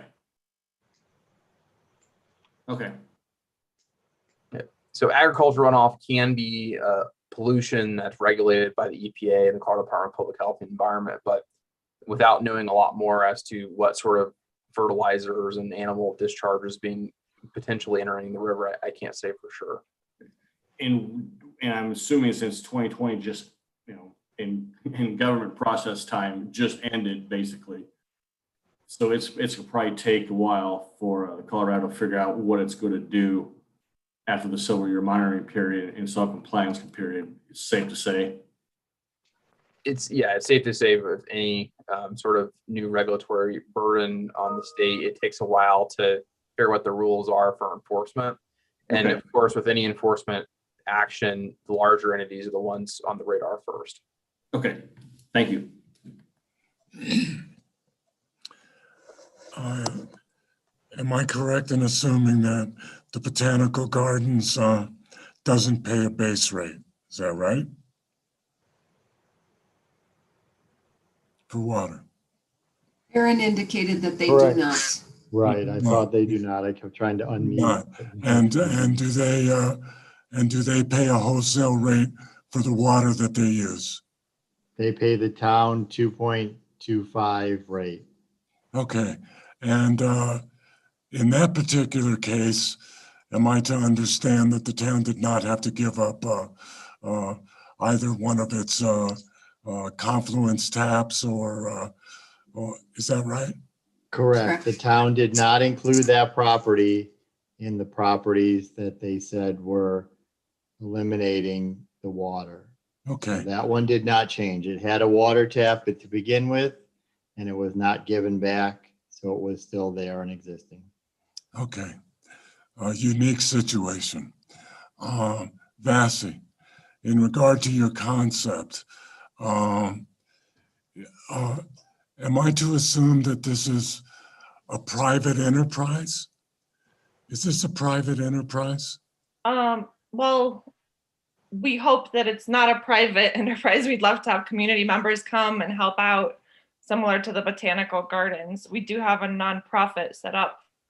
I'm talking about when you produce produce. Are you going to sell it, or is it going to be distributed throughout the community? It will be distributed throughout the community. When we have surplus, we'll give it to Leaf. We envision people coming in and just picking things, so it'll be a community space. That's what I thought. That's what I thought I heard you say at the last discussion, and I just wanted it reiterated for the record. I have no further questions. We'll move on to comments. Who would like to comment? Mayor Pro Tem. I have a number of comments. I am not necessarily against this project. I think it's a good creative idea. But at this point, I'm not able to say I support it either, because I have some reservations. First of all, as Trustee Caravas already said, I think it's important anytime we're dealing with tap fees and water shares and base rates and wholesale rates that we get input from the UEB.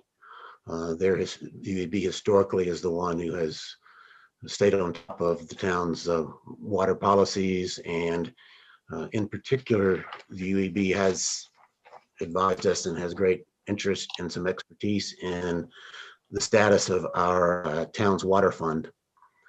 Currently, the town water fund is being looked to pay for the very expensive Honeywell litigation. And I should preface this, that the town's water and wastewater funds are combined legally. They're one fund. But ever since that combination was done, for reasons of obtaining a loan for the new wastewater treatment plant at a favorable rate, we have still maintained separate accounting entries for both the water and the wastewater fund. The wastewater fund is essentially broke in the red at this point and is being subsidized by the water fund. And among the subsidies from the water fund will be paying for the expensive Honeywell litigation, because the wastewater fund has no ability presently to pay for that, and paying for exactly the things that we talked about earlier tonight. The new blowers, the line relocations, anything that we can't find a grant for at the wastewater treatment facility. Right now, that money has to come from the water fund, not the wastewater fund. So my radar is triggered when I see anything that reflects potential subsidies from the water fund for a project. There would be some substantial subsidies here. A new water tap is worth $17,500, a 3/4 inch tap. The water share credit has a value, even though it wouldn't be an out-of-pocket cost to the town. It's using an asset of the town of about $65,000 now.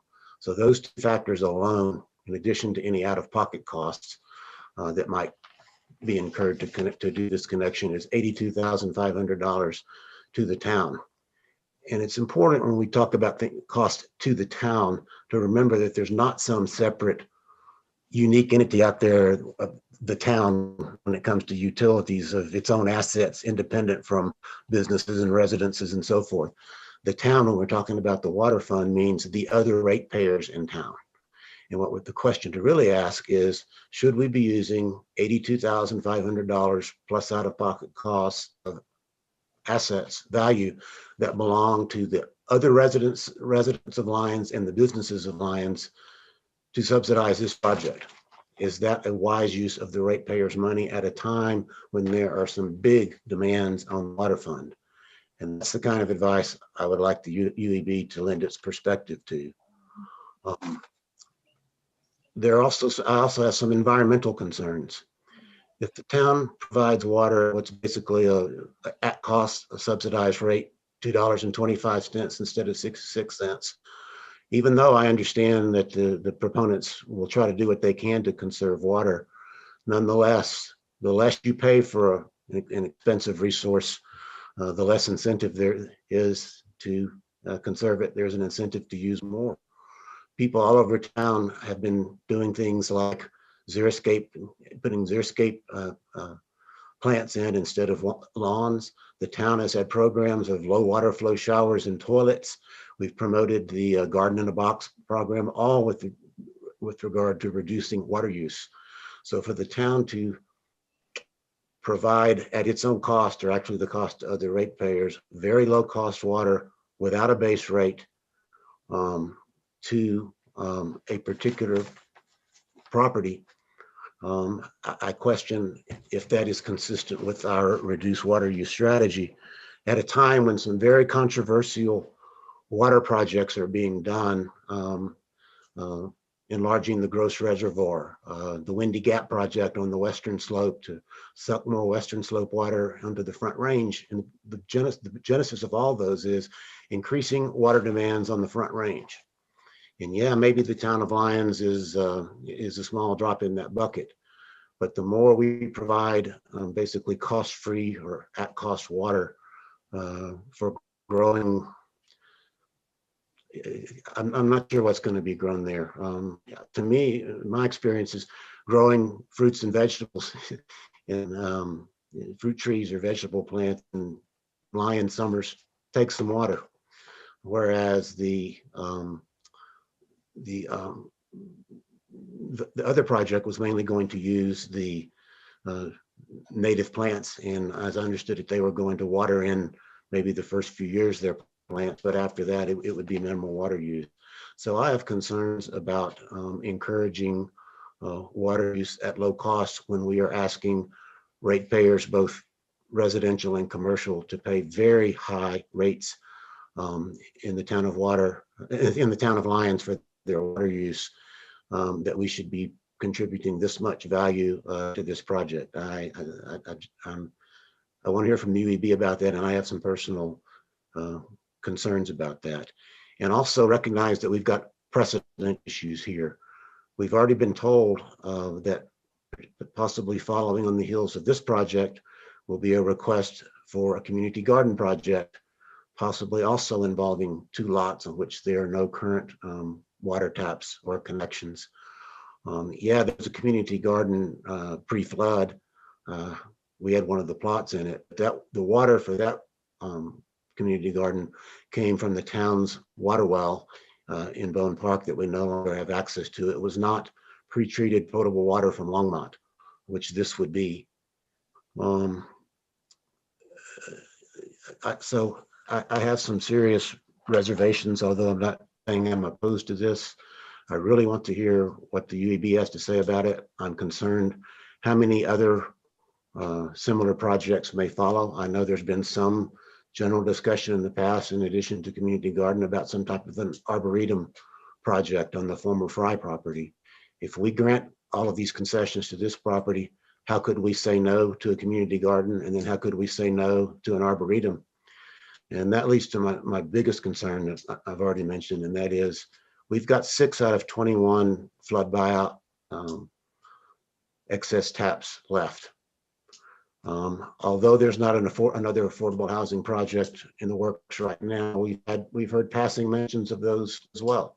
We heard some suggestion that a property owner might be interested in that tonight. We've been told that Boulder County's participation in the Eastern Corridor, URA area, may be contingent on an effort by the town of Lyons to provide some form of affordable housing out there. If we've got 6 excess buyout water taps available to contribute to that, and 6 is actually the number of excess water taps that we contribute to the Habitat project, and we use those for other projects in the interim, is it going to be possible to do affordable housing in the Eastern Corridor or elsewhere without the use of the town's excess taps? So I have all of those concerns, and I'm really not ready to make a decision on this. I would like the UEB to give us advice, and I would like the town staff to take a serious look at what other possible uses these 6 remaining taps could go to for the town itself, the parks, affordable housing, municipal buildings, whatever it might be. So I've got some unanswered questions about this, and that I need some answers and resolution to before I could support it. Thank you. Further comments? Trustee Rogan.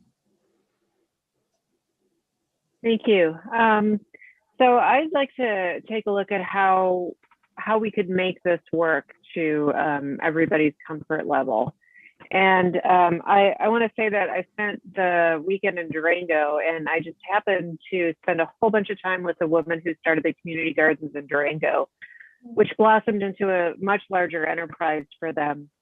But they not only grew food to feed people who were struggling financially, but also were able to use that to teach people how to grow food, how to can, how to become more self-sufficient. And I think in any community, this is a really worthy endeavor. And I think it's I think we should take a hard look at how we can make it work versus why we shouldn't make it work. So permaculture, from my understanding, and I'm sure Vavi will correct me if I'm wrong, but permaculture is about the lowest possible water use for the best possible yield. So I kind of take issue with the statement that just because the water's cheaper, they're going to use more of it, they're not going to be concerned about it. I don't think that's true. I think if that were true, they would not be doing a permaculture project to begin with. And so the water tap and the water share, because the water tap is on town property, it would still belong to the town. Is that correct? Okay, Administrator Simonson nodding. So that being the case, what if we thought about doing kind of a 3-year trial run of this and see how it shakes out see what the success is after 3 years, or another period of time. But instead of saying absolutely yes, 100% full steam ahead now, or absolutely not, we don't like the way this sounds now, what if there's a middle ground we could reach with doing a trial project? I wonder how the board might feel about that. And so, yeah, I'm in support of trying to find a way to make this work. And also I want to hear what the UEB has to say about it as well. Trustee Lowe. Thank you. As long as the UEB is going to be looking into this issue, they pretty much better also count on the community garden aspect as well, because I know we're having an ecology board meeting tomorrow night. That subject's going to come up. They're going to be pressing for town support of a community garden on the old Christmas house site. So if the UAB is going to be looking at this one, have them look at the possibility of a community garden and what that means to our taps and water usage.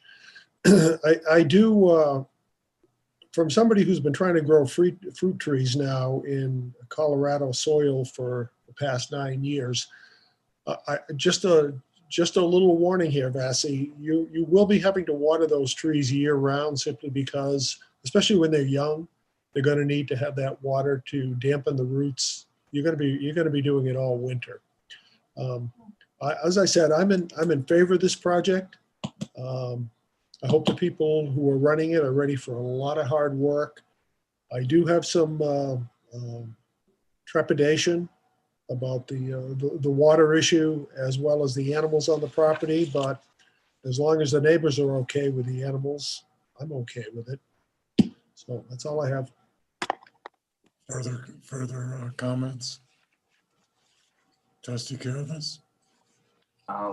All 3 of my colleagues have pretty much stated everything that I've got concerns with, or have either concerns about or like the idea of the project. I just coming from the state I moved in from, as I was recently reminded what it takes to drop a well in this state compared to where I came from is night and day being a new moon night to full Sunday. So it's kind of a unfortunate reminder, but no, I just need some more questions.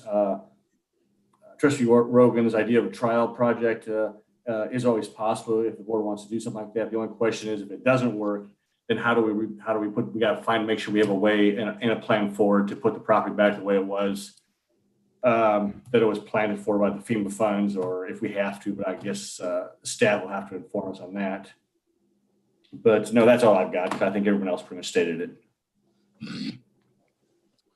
Well, I support the project. I'm a little concerned about giving up what is represented in a share and a tap for that limited water usage. I'm wondering whether we can negotiate with Longmont and not have it cost us what it would cost us to dedicate one of those confluence taps. The other thing, and the other reason that I support it, is it's communitarian.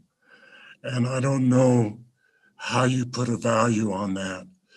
In a lot of regards, that is very valuable to me, especially. I'm a gardener. I love it. I love the earth. If you're gonna, feed people, teach people how to grow, donate excess food, to leave, that's communitarian. That's as good as it gets, But I think that we need to look carefully at not having to give up 2 taps for this garden and the community garden for that low water usage. That doesn't make sense to me. So I think that we've got a little bit more work to do on this. I support the concept 100%. And I also agree that the UEB should take a look at it and offer their suggestions as well.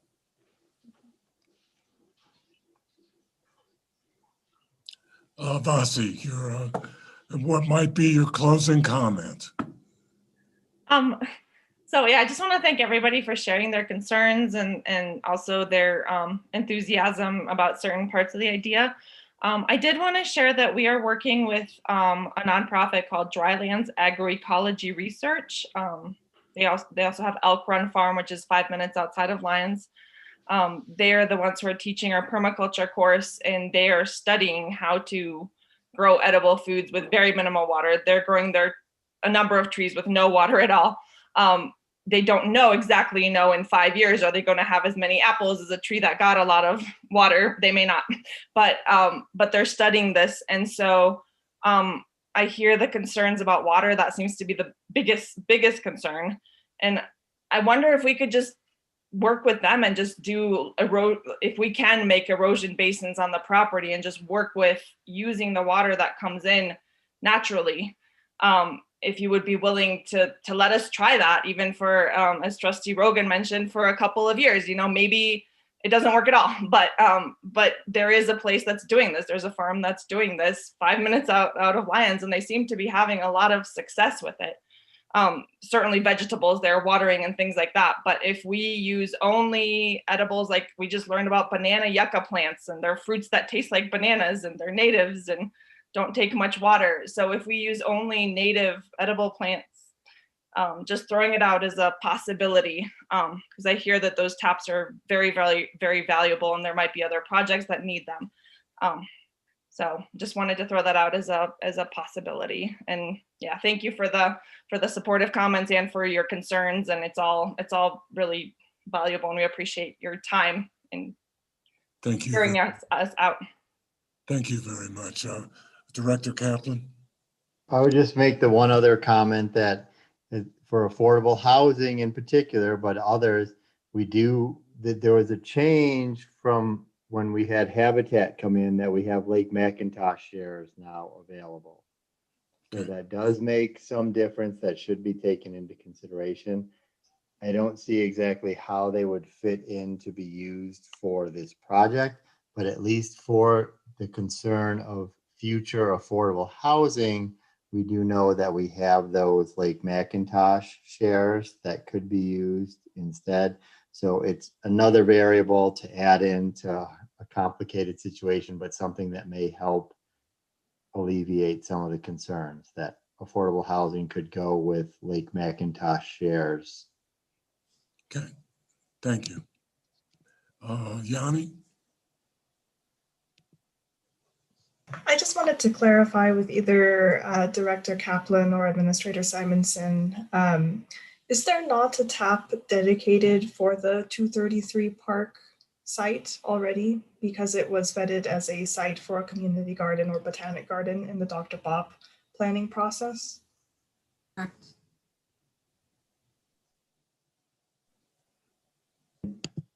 Is 233 Park, the park in Second, that was what the Christmas house, I think everyone say.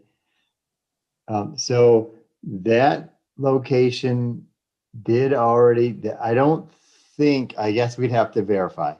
I don't think that location had the tap removed during the flood. Correct. I believe that is still in place.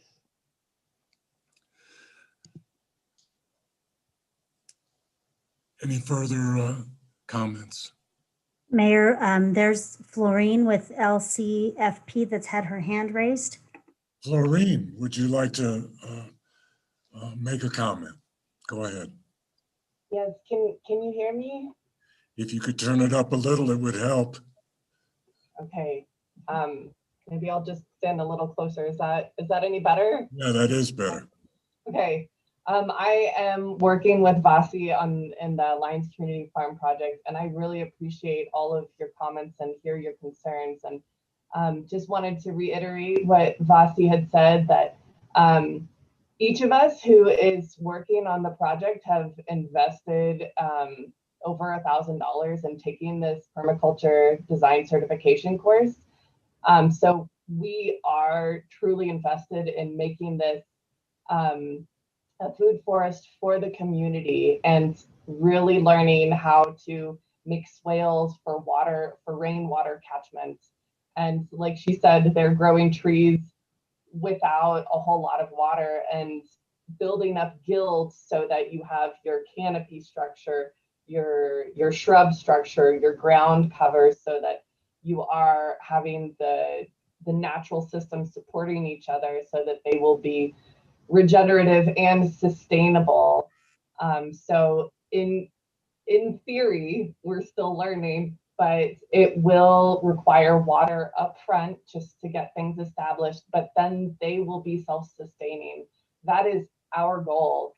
And part of that is also to educate our community that it is possible, because I also didn't know that you could grow an apple tree here without a huge amount of water. So that's eye-opening to me. And that's part of our goals, is for this to not only be food for our community, but also to educate on our community on what is actually possible in this dry land, very desolate climate.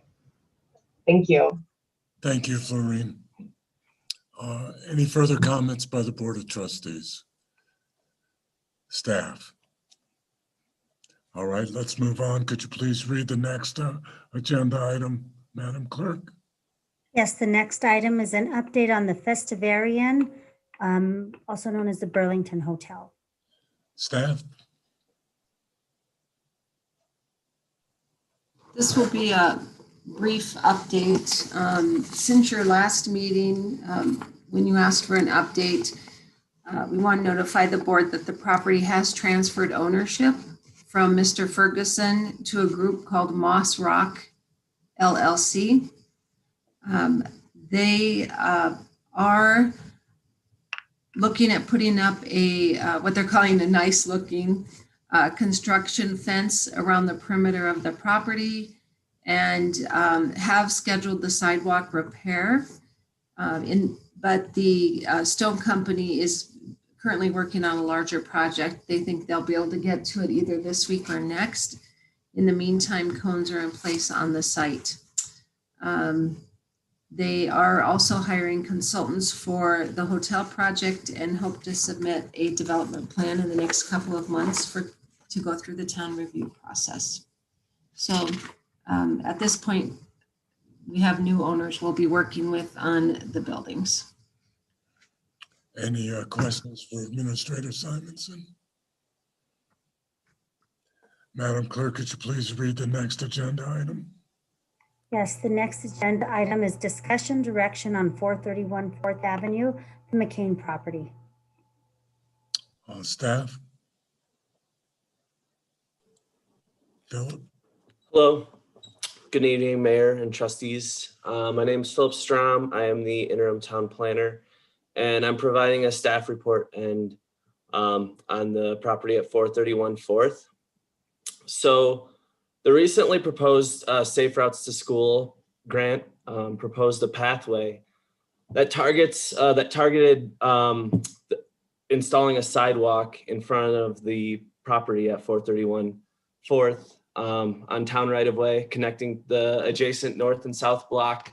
So this brought renewed attention to this property, and specifically that the current industrial use is not allowed for in the commercial zoning district. So, and this use includes an excavation business where they're, stockpiling using large material or large equipment to move materials in and out and handle the materials on site. It is important to note the historic use of this property. It's never been zoned industrial. However, it's historically been used as industrial. So originally this was a bulk oil tank storage, and this was considered a non-conforming use. So this is essentially the town's code for, people mention grandfathered. That's a non-conforming use. So it allows the user to legally continue the industrial use, even though it's not zoned for that. So the bulk oil tank could continue indefinitely until one of two things happen. One, the use stops for a period of longer than 6 months, or the business expands or changes. So the bulk oil tank use storage ended in what I believe is the early 2000s at some point. The tanks were removed. So at least one, if not both of the prerequisites for the non-conforming use were met, or to disallow the non-conforming use were met. So that reverted the property to its underlying zoning, which was medium density residential, R2. So at this point in time, this is memorialized by Administrator Cinnamon in the letter that's attached to your cover sheet tonight. And Mr. McCain purchased the property in 2003, and shortly after rezoned the property from the medium density residential to commercial. And his intent was to move his excavation business to Longmont and then either sell or lease the property for an auto repair or storage warehouse. And this plan never came to fruition. The excavation business has really just continued to operate on the property ever since. So this leads to, an industrial use on the property that is not permitted in the commercial zoning district. And so we need a solution for this. The options that we have would be to allow this business to continue. That would require rezoning of the property to general industrial zoning, but that would meet the use of the property currently. I would note, though, that this would likely conflict with the goals and objectives of the comp plan. There may be a potential risk for spot zoning. Now that would have to be, triggered and determined through litigation. Maybe unlikely, but just worth mentioning.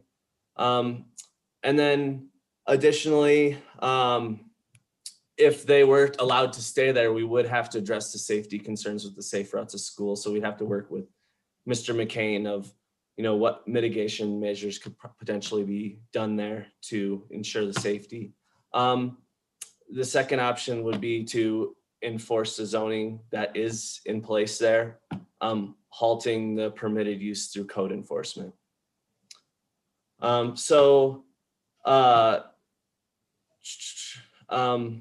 also want to mention with the code enforcement, there are a number of concerns that code enforcement has, potential violations. I think, the major issue is the non-permitted use, but I, have listed potential violations that our code enforcement feels are there.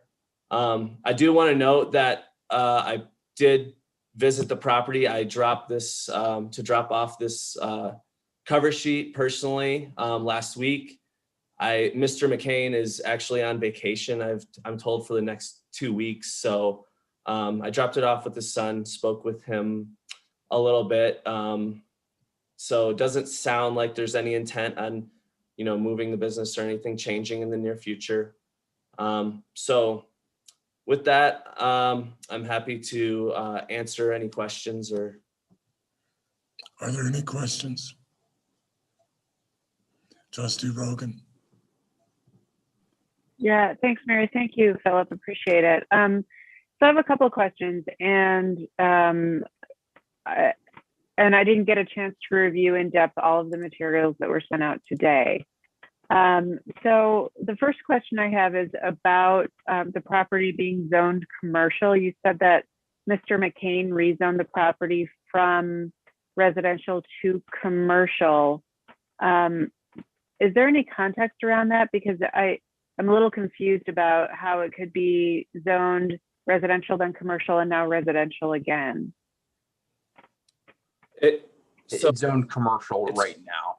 Right. It's zoned commercial right now. Okay. Yes. And so the next question I have is, in some of the background materials, there was a mention at one point of Mr. McCain being open to selling the property for a fixed price. Does anybody know if that is still on the table with the McCains, or is that something we would have to ask them? I'm just trying to understand all of the options and context here. I guess I can comment on that a little bit. Maybe the materials were from the prior letter. I'm not sure on the sale, but I'm not aware of any sale. And when I spoke with Jared, his son, it seemed like he was potentially going to take over the business in the future and was looking to do that. And that didn't mention any intent of sale or moving the business anytime soon. So. Okay. Okay. Thank you very much. Any other questions? Mayor Pro Tem? A question is, what type of notice or contacts, if any, were made with like the surrounding property owners with regard to the board's consideration of this update of this matter? We sent both the notice and provided these materials to the adjacent property owners as well through, I worked with Kim on that communications and to the library as well. Okay, thank you. Further questions? Excuse me, I wanted to say, as president of the library board, I wanted to say that you haven't we have not been recognized, sir. Oh, I'm sorry. You haven't May I be recognized?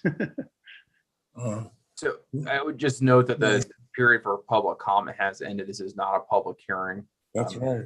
Okay, sorry. Thank you. Thank you. Let's see, any further comments, any further questions? Comments? Mayor Pro Tem. Well, as just stated and as basically suggested by Mr. Palmer's request to speak, I think it's appropriate to take both public comment and hear from the property owner at an appropriate time. This is just on the agenda tonight as an update. It's not even discussion and direction to staff, and no action item is on the agenda. So I don't think even if we wanted to, we could take any action tonight. For the benefit of everybody that's listening, this previously, I don't know, 2 or 3 months ago, something like that, was on the agenda as a potential executive session item. But the board's consensus was basically that this should go into a public agenda item, that the documents in question, both those that are in the packet now and a number of them that were sent to the board this afternoon by email, as well as a few I've never seen before until this afternoon. None of them were privileged. They're all basically part of the public record. And that because this, among other things, this is a pretty high profile property in town. It's across the street from the library. It's next to town hall. It's catty cornered from Sandstone Park. That this item probably has a lot of public interest. And I'm glad to hear that the surrounding property owners were notified.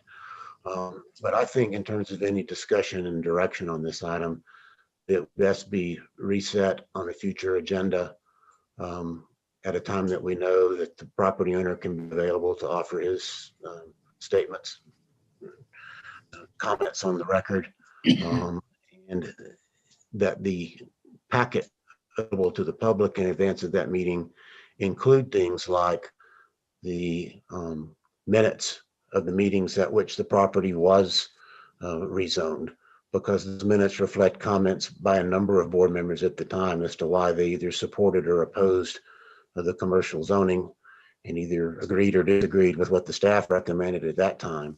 And so I think there's some important background things that haven't really been put on a publicly available docket yet.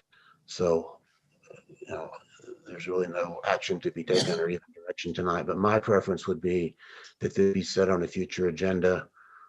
If Mr. McCain's going to be back from his vacation in a couple of weeks, then a month or so out, and that careful attention be given to putting documents into the publicly available packet that will show what the boards and staff did before, so that anybody that wants to look at the background of this can understand it. Trustee Lowell, I know that it was your concern, and basically you brought this up for a discussion item. Do you object to Mayor Pro Tem's approach in regard to having more information available to both the public and the Board of Trustees? No, not at all. I agree wholeheartedly. Thank you very much. I think it ought to be in the public domain. Thank you very much. Does any other board member object to that request by the Mayor Pro Tem? I'm not one that's in favor of receiving information the day of the meeting, so I also agree. So let's get as complete an information packet as possible so that we can really analyze this and at least know the history of what's happened, and then we can proceed from there on what direction we want to take. Is that acceptable? Okay. Trustee Rogan. I'd like to make a request, if it's appropriate, that that packet of information include, if possible, a timeline of events. Absolutely. Excellent suggestion. I know it's a little bit of staff time, but I think it'll give the Board of Trustees the information they're going to need to make the proper determination. Any other comments, Administrator Simonson? What format should the public give their input? Since I think they were told about this meeting tonight, so I think people thought they might be able to speak.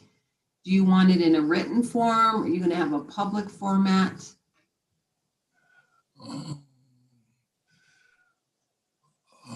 Let's see. I mean, we could have it on the agenda. It's not an ordinance.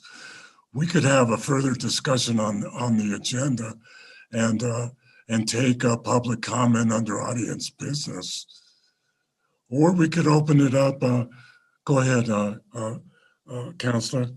Yeah, so I think there's two ways to handle this. One, it can be made known that please register your comments during audience business, as is the case for any non-public hearing item, which is the normal practice.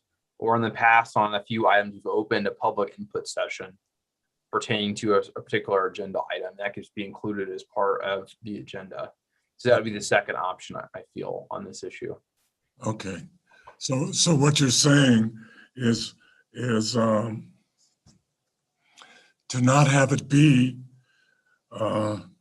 that's interesting, to not have it be under general business in the future, but give it a separate agenda item?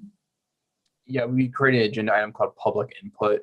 We've done that a few times in the past. It's not common. It's been a rare practice, but we've done it a couple of times. Okay, I think in this particular case, that's an excellent idea. Does the board agree? Yeah. Mayor Pro Tem? This is really a zoning issue, and that's what's normally done if you're considering a zoning or a rezoning, is you notify the property owners and you take public comment and you hear from the owner.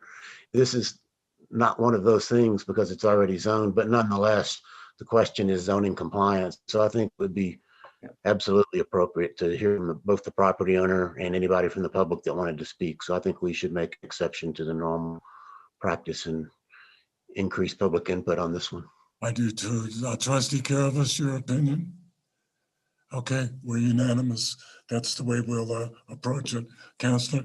Yeah, and just to be absolutely clear, I know Trustee Ryan just said this, but this is not a rezoning. This is not any sort of a preliminary stage of rezoning. This is simply direction to staff on how to proceed with zoning enforcement. Okay. All right. I think we're done. Are we done? Madam Clerk, could you please read the next agenda item? Yes, the next agenda item is the update on the Martin parcel. Staff?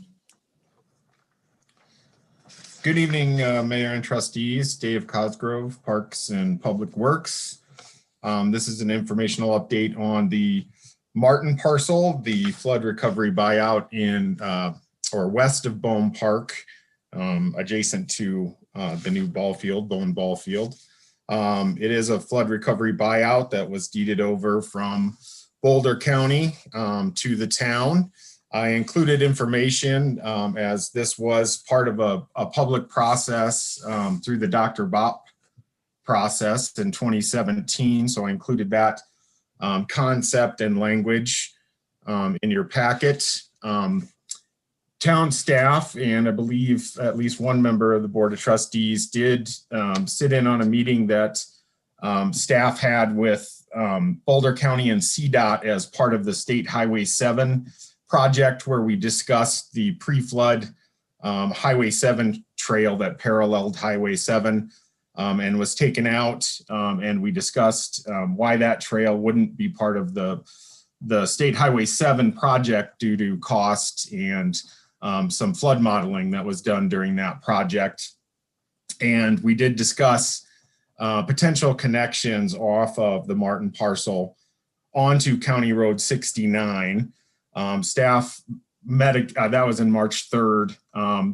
Boulder County Parks and Open Space did come to a Parks and Rec Commission meeting in February at the regular February meeting for Parks and Rec. And there is some mapping that should be included in your packet as well. That gives a pretty good graphic of the Martin parcel, the post-flood river realignment in that area, the terminus of County Road 69, and a right-of-way that the county has that extends beyond County Road 69 to the Martin parcel. And recently, town staff met with Boulder County, again, representatives from their transportation department, one of their right-of-way specialists, and a couple of their resource planners to discuss and try to pin down the exact width of that right-of-way, its alignment, and also contact the county to see if we could get any survey information they had on those parcels, which are also included. They were able to send those over. There's one from 2002 and one from 2013. But from that meeting, we discussed the current conditions, the fact that there was as we expected, some access that is already taking place on the Martin parcel, and how we might be able to work with them to look at that access off of the Martin parcel through that right of way and to County Road 69. We are still awaiting a response from them. We have followed up after that April 21st meeting on May 4th and again on May 11th to try to get some further information on the exact right of way, its alignment. There was a turnaround that was looked at through the transfer and the deed that they wanted to look into a little bit further, as well as the pre-flood access road and just some further notes from the final deeds. And so we emailed again recently, just today, and asked for that information. And I don't know as if they've had time to follow up on that. We obviously will have to work with the county as the parcel is currently deeded over, but it is unannexed and unzoned. And so we will need cooperation with them through this process to look on any connection on that right of way to County Road 69. I'm happy to answer any questions or if you have any specific direction, happy to listen to that. Have you, since we're talking about communicating with the public, have you communicated with the neighbors in regard to their position on what direction we may be going and how they feel about it, and whether they feel that the right-of-way issue is going to be contentious at all? I did include in your packet as well a letter from Larry Quinn with an exhibit that he presented, which reflects pretty much what was voiced during the public process for the Dr. Bop plan.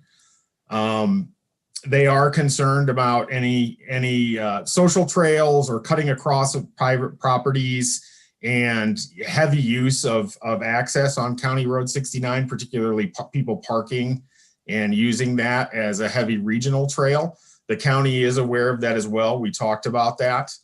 But they did mention that it is a right of way.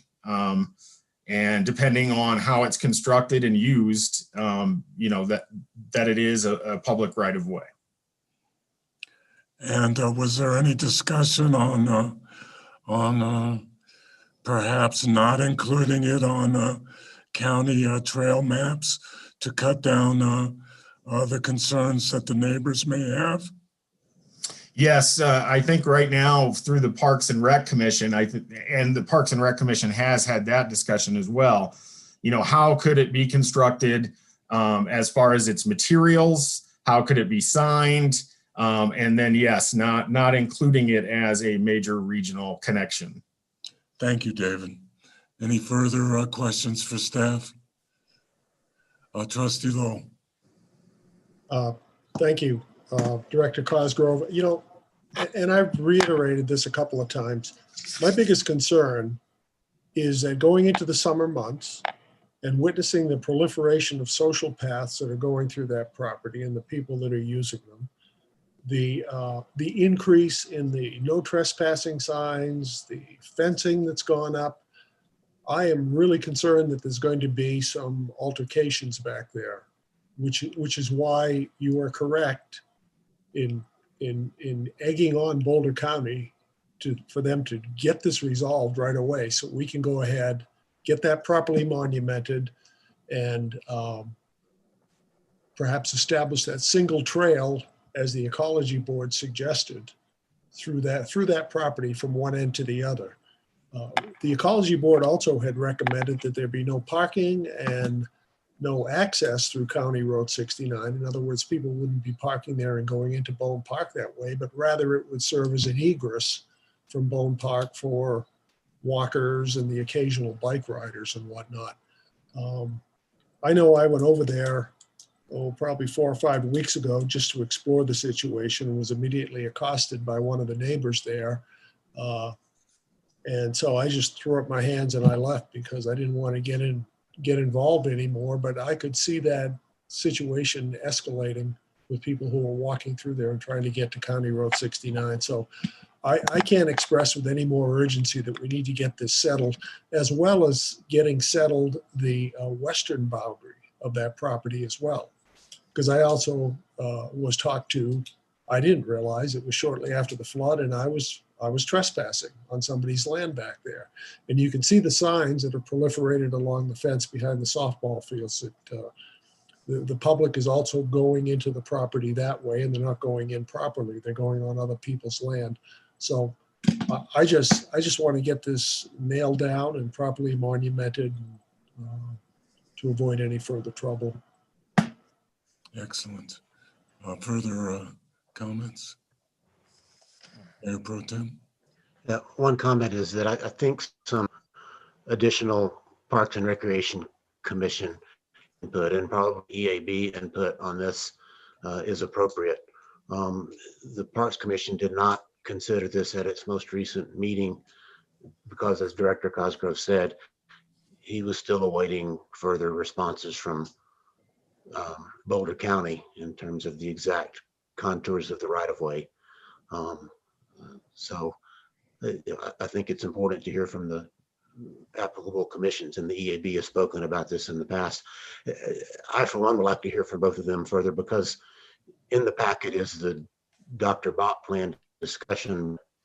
I find that discussion in the Dr. Bott plan somewhat vague and in parts conflicting. In particular, the little map that's included there doesn't really reflect the text. It just includes a loop with no connection to County Road 69. And there's some kind of, I'd really like to get the current, and of course, those comments in the Dr. Bott plan also reflect that it's still going to be a priority to try to get the trail along Highway 7 rebuilt, which now isn't possible. So the situation has changed a little bit since the Dr. Bott plan was approved. So I think getting commission comments again is a good idea. A couple of other things. I walked the property about a week or so ago. Seems to me there's relatively easy access from where that right of way appears to be to the Martin parcel without going across anybody else's property, or at least staying within the right of way that the county has that gets you to the river. And then you're on the end of the Martin parcel. But one thing I noticed in walking the property is there is a heck of a lot of dead wood lying there that I presume has been around since the flood. And I was going to ask, are there any plans from town staff, public works, parks and public works to do something about that? I realize there's a cost, and maybe that's something we need to put into the next budget, but we already talked about fire mitigation, and the PCDC said, we're about to get a bad report from the fire subcommittee. But it seems to me there's a piece of wooded property with a bunch of dead trees lying on it, and I think that part needs attention. Are there any plans in the works for that? That was one of my biggest concerns if we were to, get direction on pursuing a trail through there is how to pursue a safe alignment due to the, not only down trees, but the potentially soon to come down trees. And I know recently that the fire safety committee had reached out about some potential fire mitigation grants and opportunities. And I think that the Martin parcel would be a good one to pursue. But we don't have any budget right now or projects upcoming. I think it's something we would want to look into for upcoming budgets. Yeah, I think that's a proper one to think about for the next year's budget, because there's a lot of dead wood. And to me, that's kind of related to, but also not necessarily dependent on whether we build a trail there or not. Is even if it just sits there for another 5 years, it's got a lot of dead wood sitting there that looks to me like a fire hazard anyway. And then secondly, since I've been on the board, I haven't heard this discussed. Maybe it was discussed by a prior board, maybe in the Dr. Bott plan process, but what would be the downsides, if any, to the town annexing that property since we now own it? What are the reasons not to annex? None. I mean, right now, like you say, if we try to do anything, a trail or arboretum or whatever we might try to do there, it's in the county, so we have to work with the county and make sure we're okay in their planning and land use process to get it approved. But if we annex it, don't we have control of that directly? Yeah, Administrator Simonson, you had your hand up. Oh, so you don't have to have a public vote on it, just like the acreage we annexed out on the eastern corridor. It's adjacent to town property. I'm just trying to try to figure out if there's any downside to annexing it. The only, it's not necessarily a downside, but when we annex, we have 90 days to zone.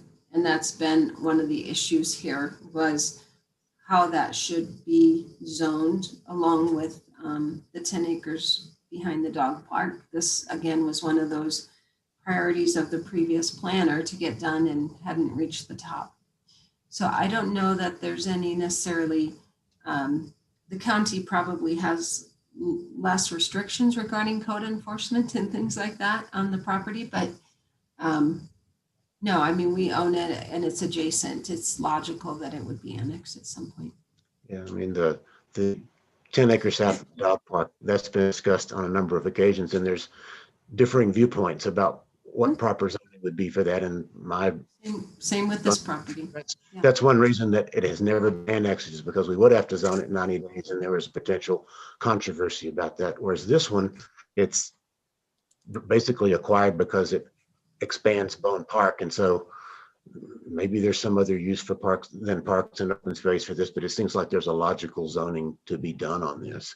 And I just throw that out there as something that maybe we should consider down the road, is going ahead and annexing this so that we're in total control of what happens. And we would still have to work with the county, because if we wanted to connect with County Road 69, because we still have to use their right of way. They still have the right of way that's not part of the Martin parcel itself. But anyway, I'll just throw that out there for future consideration, that I think we should consider annexing this property. Does the board have an interest in me pursuing some of these fire mitigation grants for cleaning the area? Well, I was going to bring that up. Absolutely, Administrator Simonson. I think they're available. Again, that's contentious too. Some people think that you should leave it natural. So I need direction. we just like the Mayor Pro Tem stated, we just got a report from the PCDC that we're going to get a fire paper that's going to be on fire. You know what I mean? So we should take care of it. I understand that there are concepts about letting a certain amount of dry wood basically rot and what it does for the environment. But I'm sure that there's a lot of trimming that can be done for a safety measure, and a lot of dead wood that could be taken out of there. And yes, I think you should pursue any funds available, and we may discuss that Sunday also with the congressman. Any further comments? Trustee Rogan. Sorry. Yeah, just briefly. So Director Cosgrove, my understanding is that barbed wire is not allowed on town property within the town of Lyons. And there's a lot of barbed wire behind the ball field. And there's also some barbed wire in the Martin parcel. So I'm wondering if there are any plans to clean that up and remove that. We have taken down a little bit of it, but we have not, obviously there's a bunch still there. We don't have any plan currently to remove it, but we do know that it needs to go.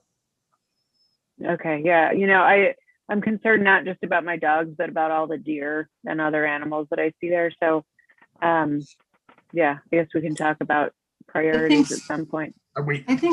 I think a lot of that is adjacent to the private property, and they choose to have it there. It's not in the city limits. It's not in the town. But the portion adjacent to the Martin parcel, we certainly can take down, even though we haven't annexed yet. But I think the neighbors actually want that there. on their property. They do connect all the properties. And I think, you know, at this point, we were just waiting for some clear direction on use of the property and, you know, some budget and how we were going to proceed. Okay, great. Thank you. Further questions or comments?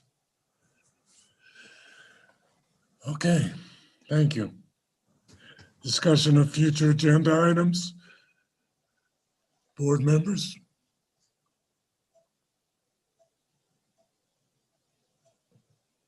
Trustee Rogan. Yeah, I want to talk about in-person meetings.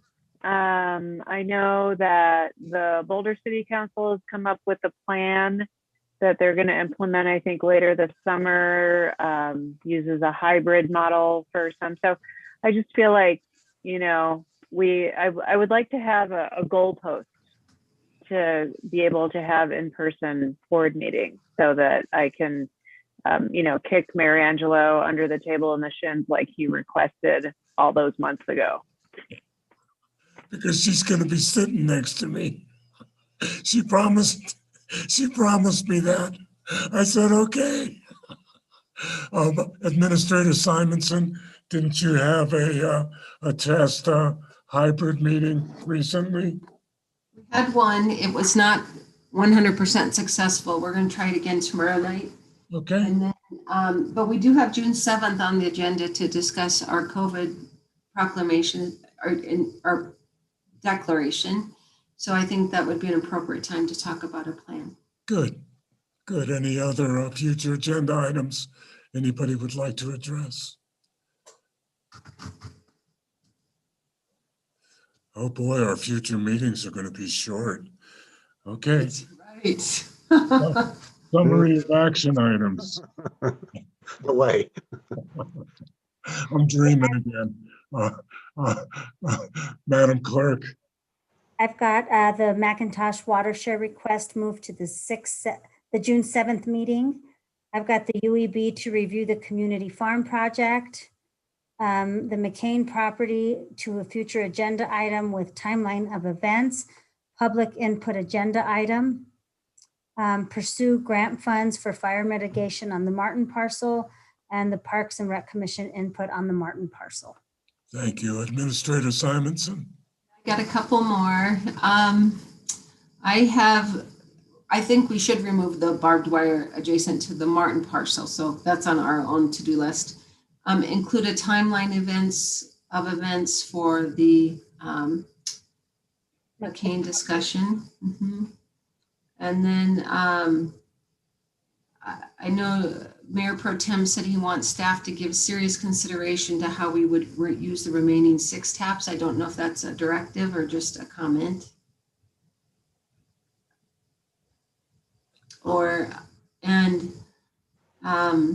Then from the workshop, the mayor said, or from staff reports, the mayor wants an update on the blowers at every meeting, to hear progress toward bringing in the Eastern Corridor.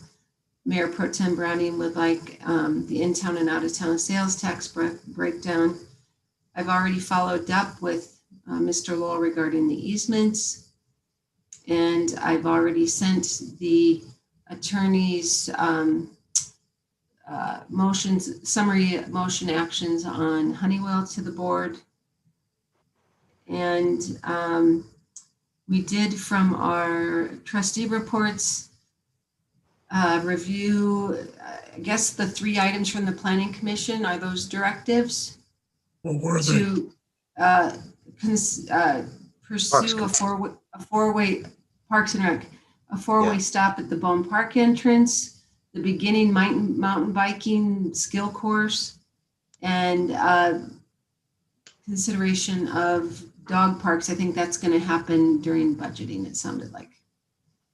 Yeah, those are just items that involve more than the Parks Commission. That I was kind of hoping that the liaisons to the other commissions where that was involved would notify them, and the staff members would talk about, because so no action other than the town engineer reviewing the 4-way stop at this point. But just review it, yeah. And then probably the most important follow-up is the potential of a sewer break behind Seward Alley. Yeah, you got that right. Okay, Counselor? Yeah, there's one more additional thing, I guess, which is on the McCain item, the board would like to see meeting minutes and other relevant information included in the public packet. Thank you. Are there any other trustees that have any other suggestions?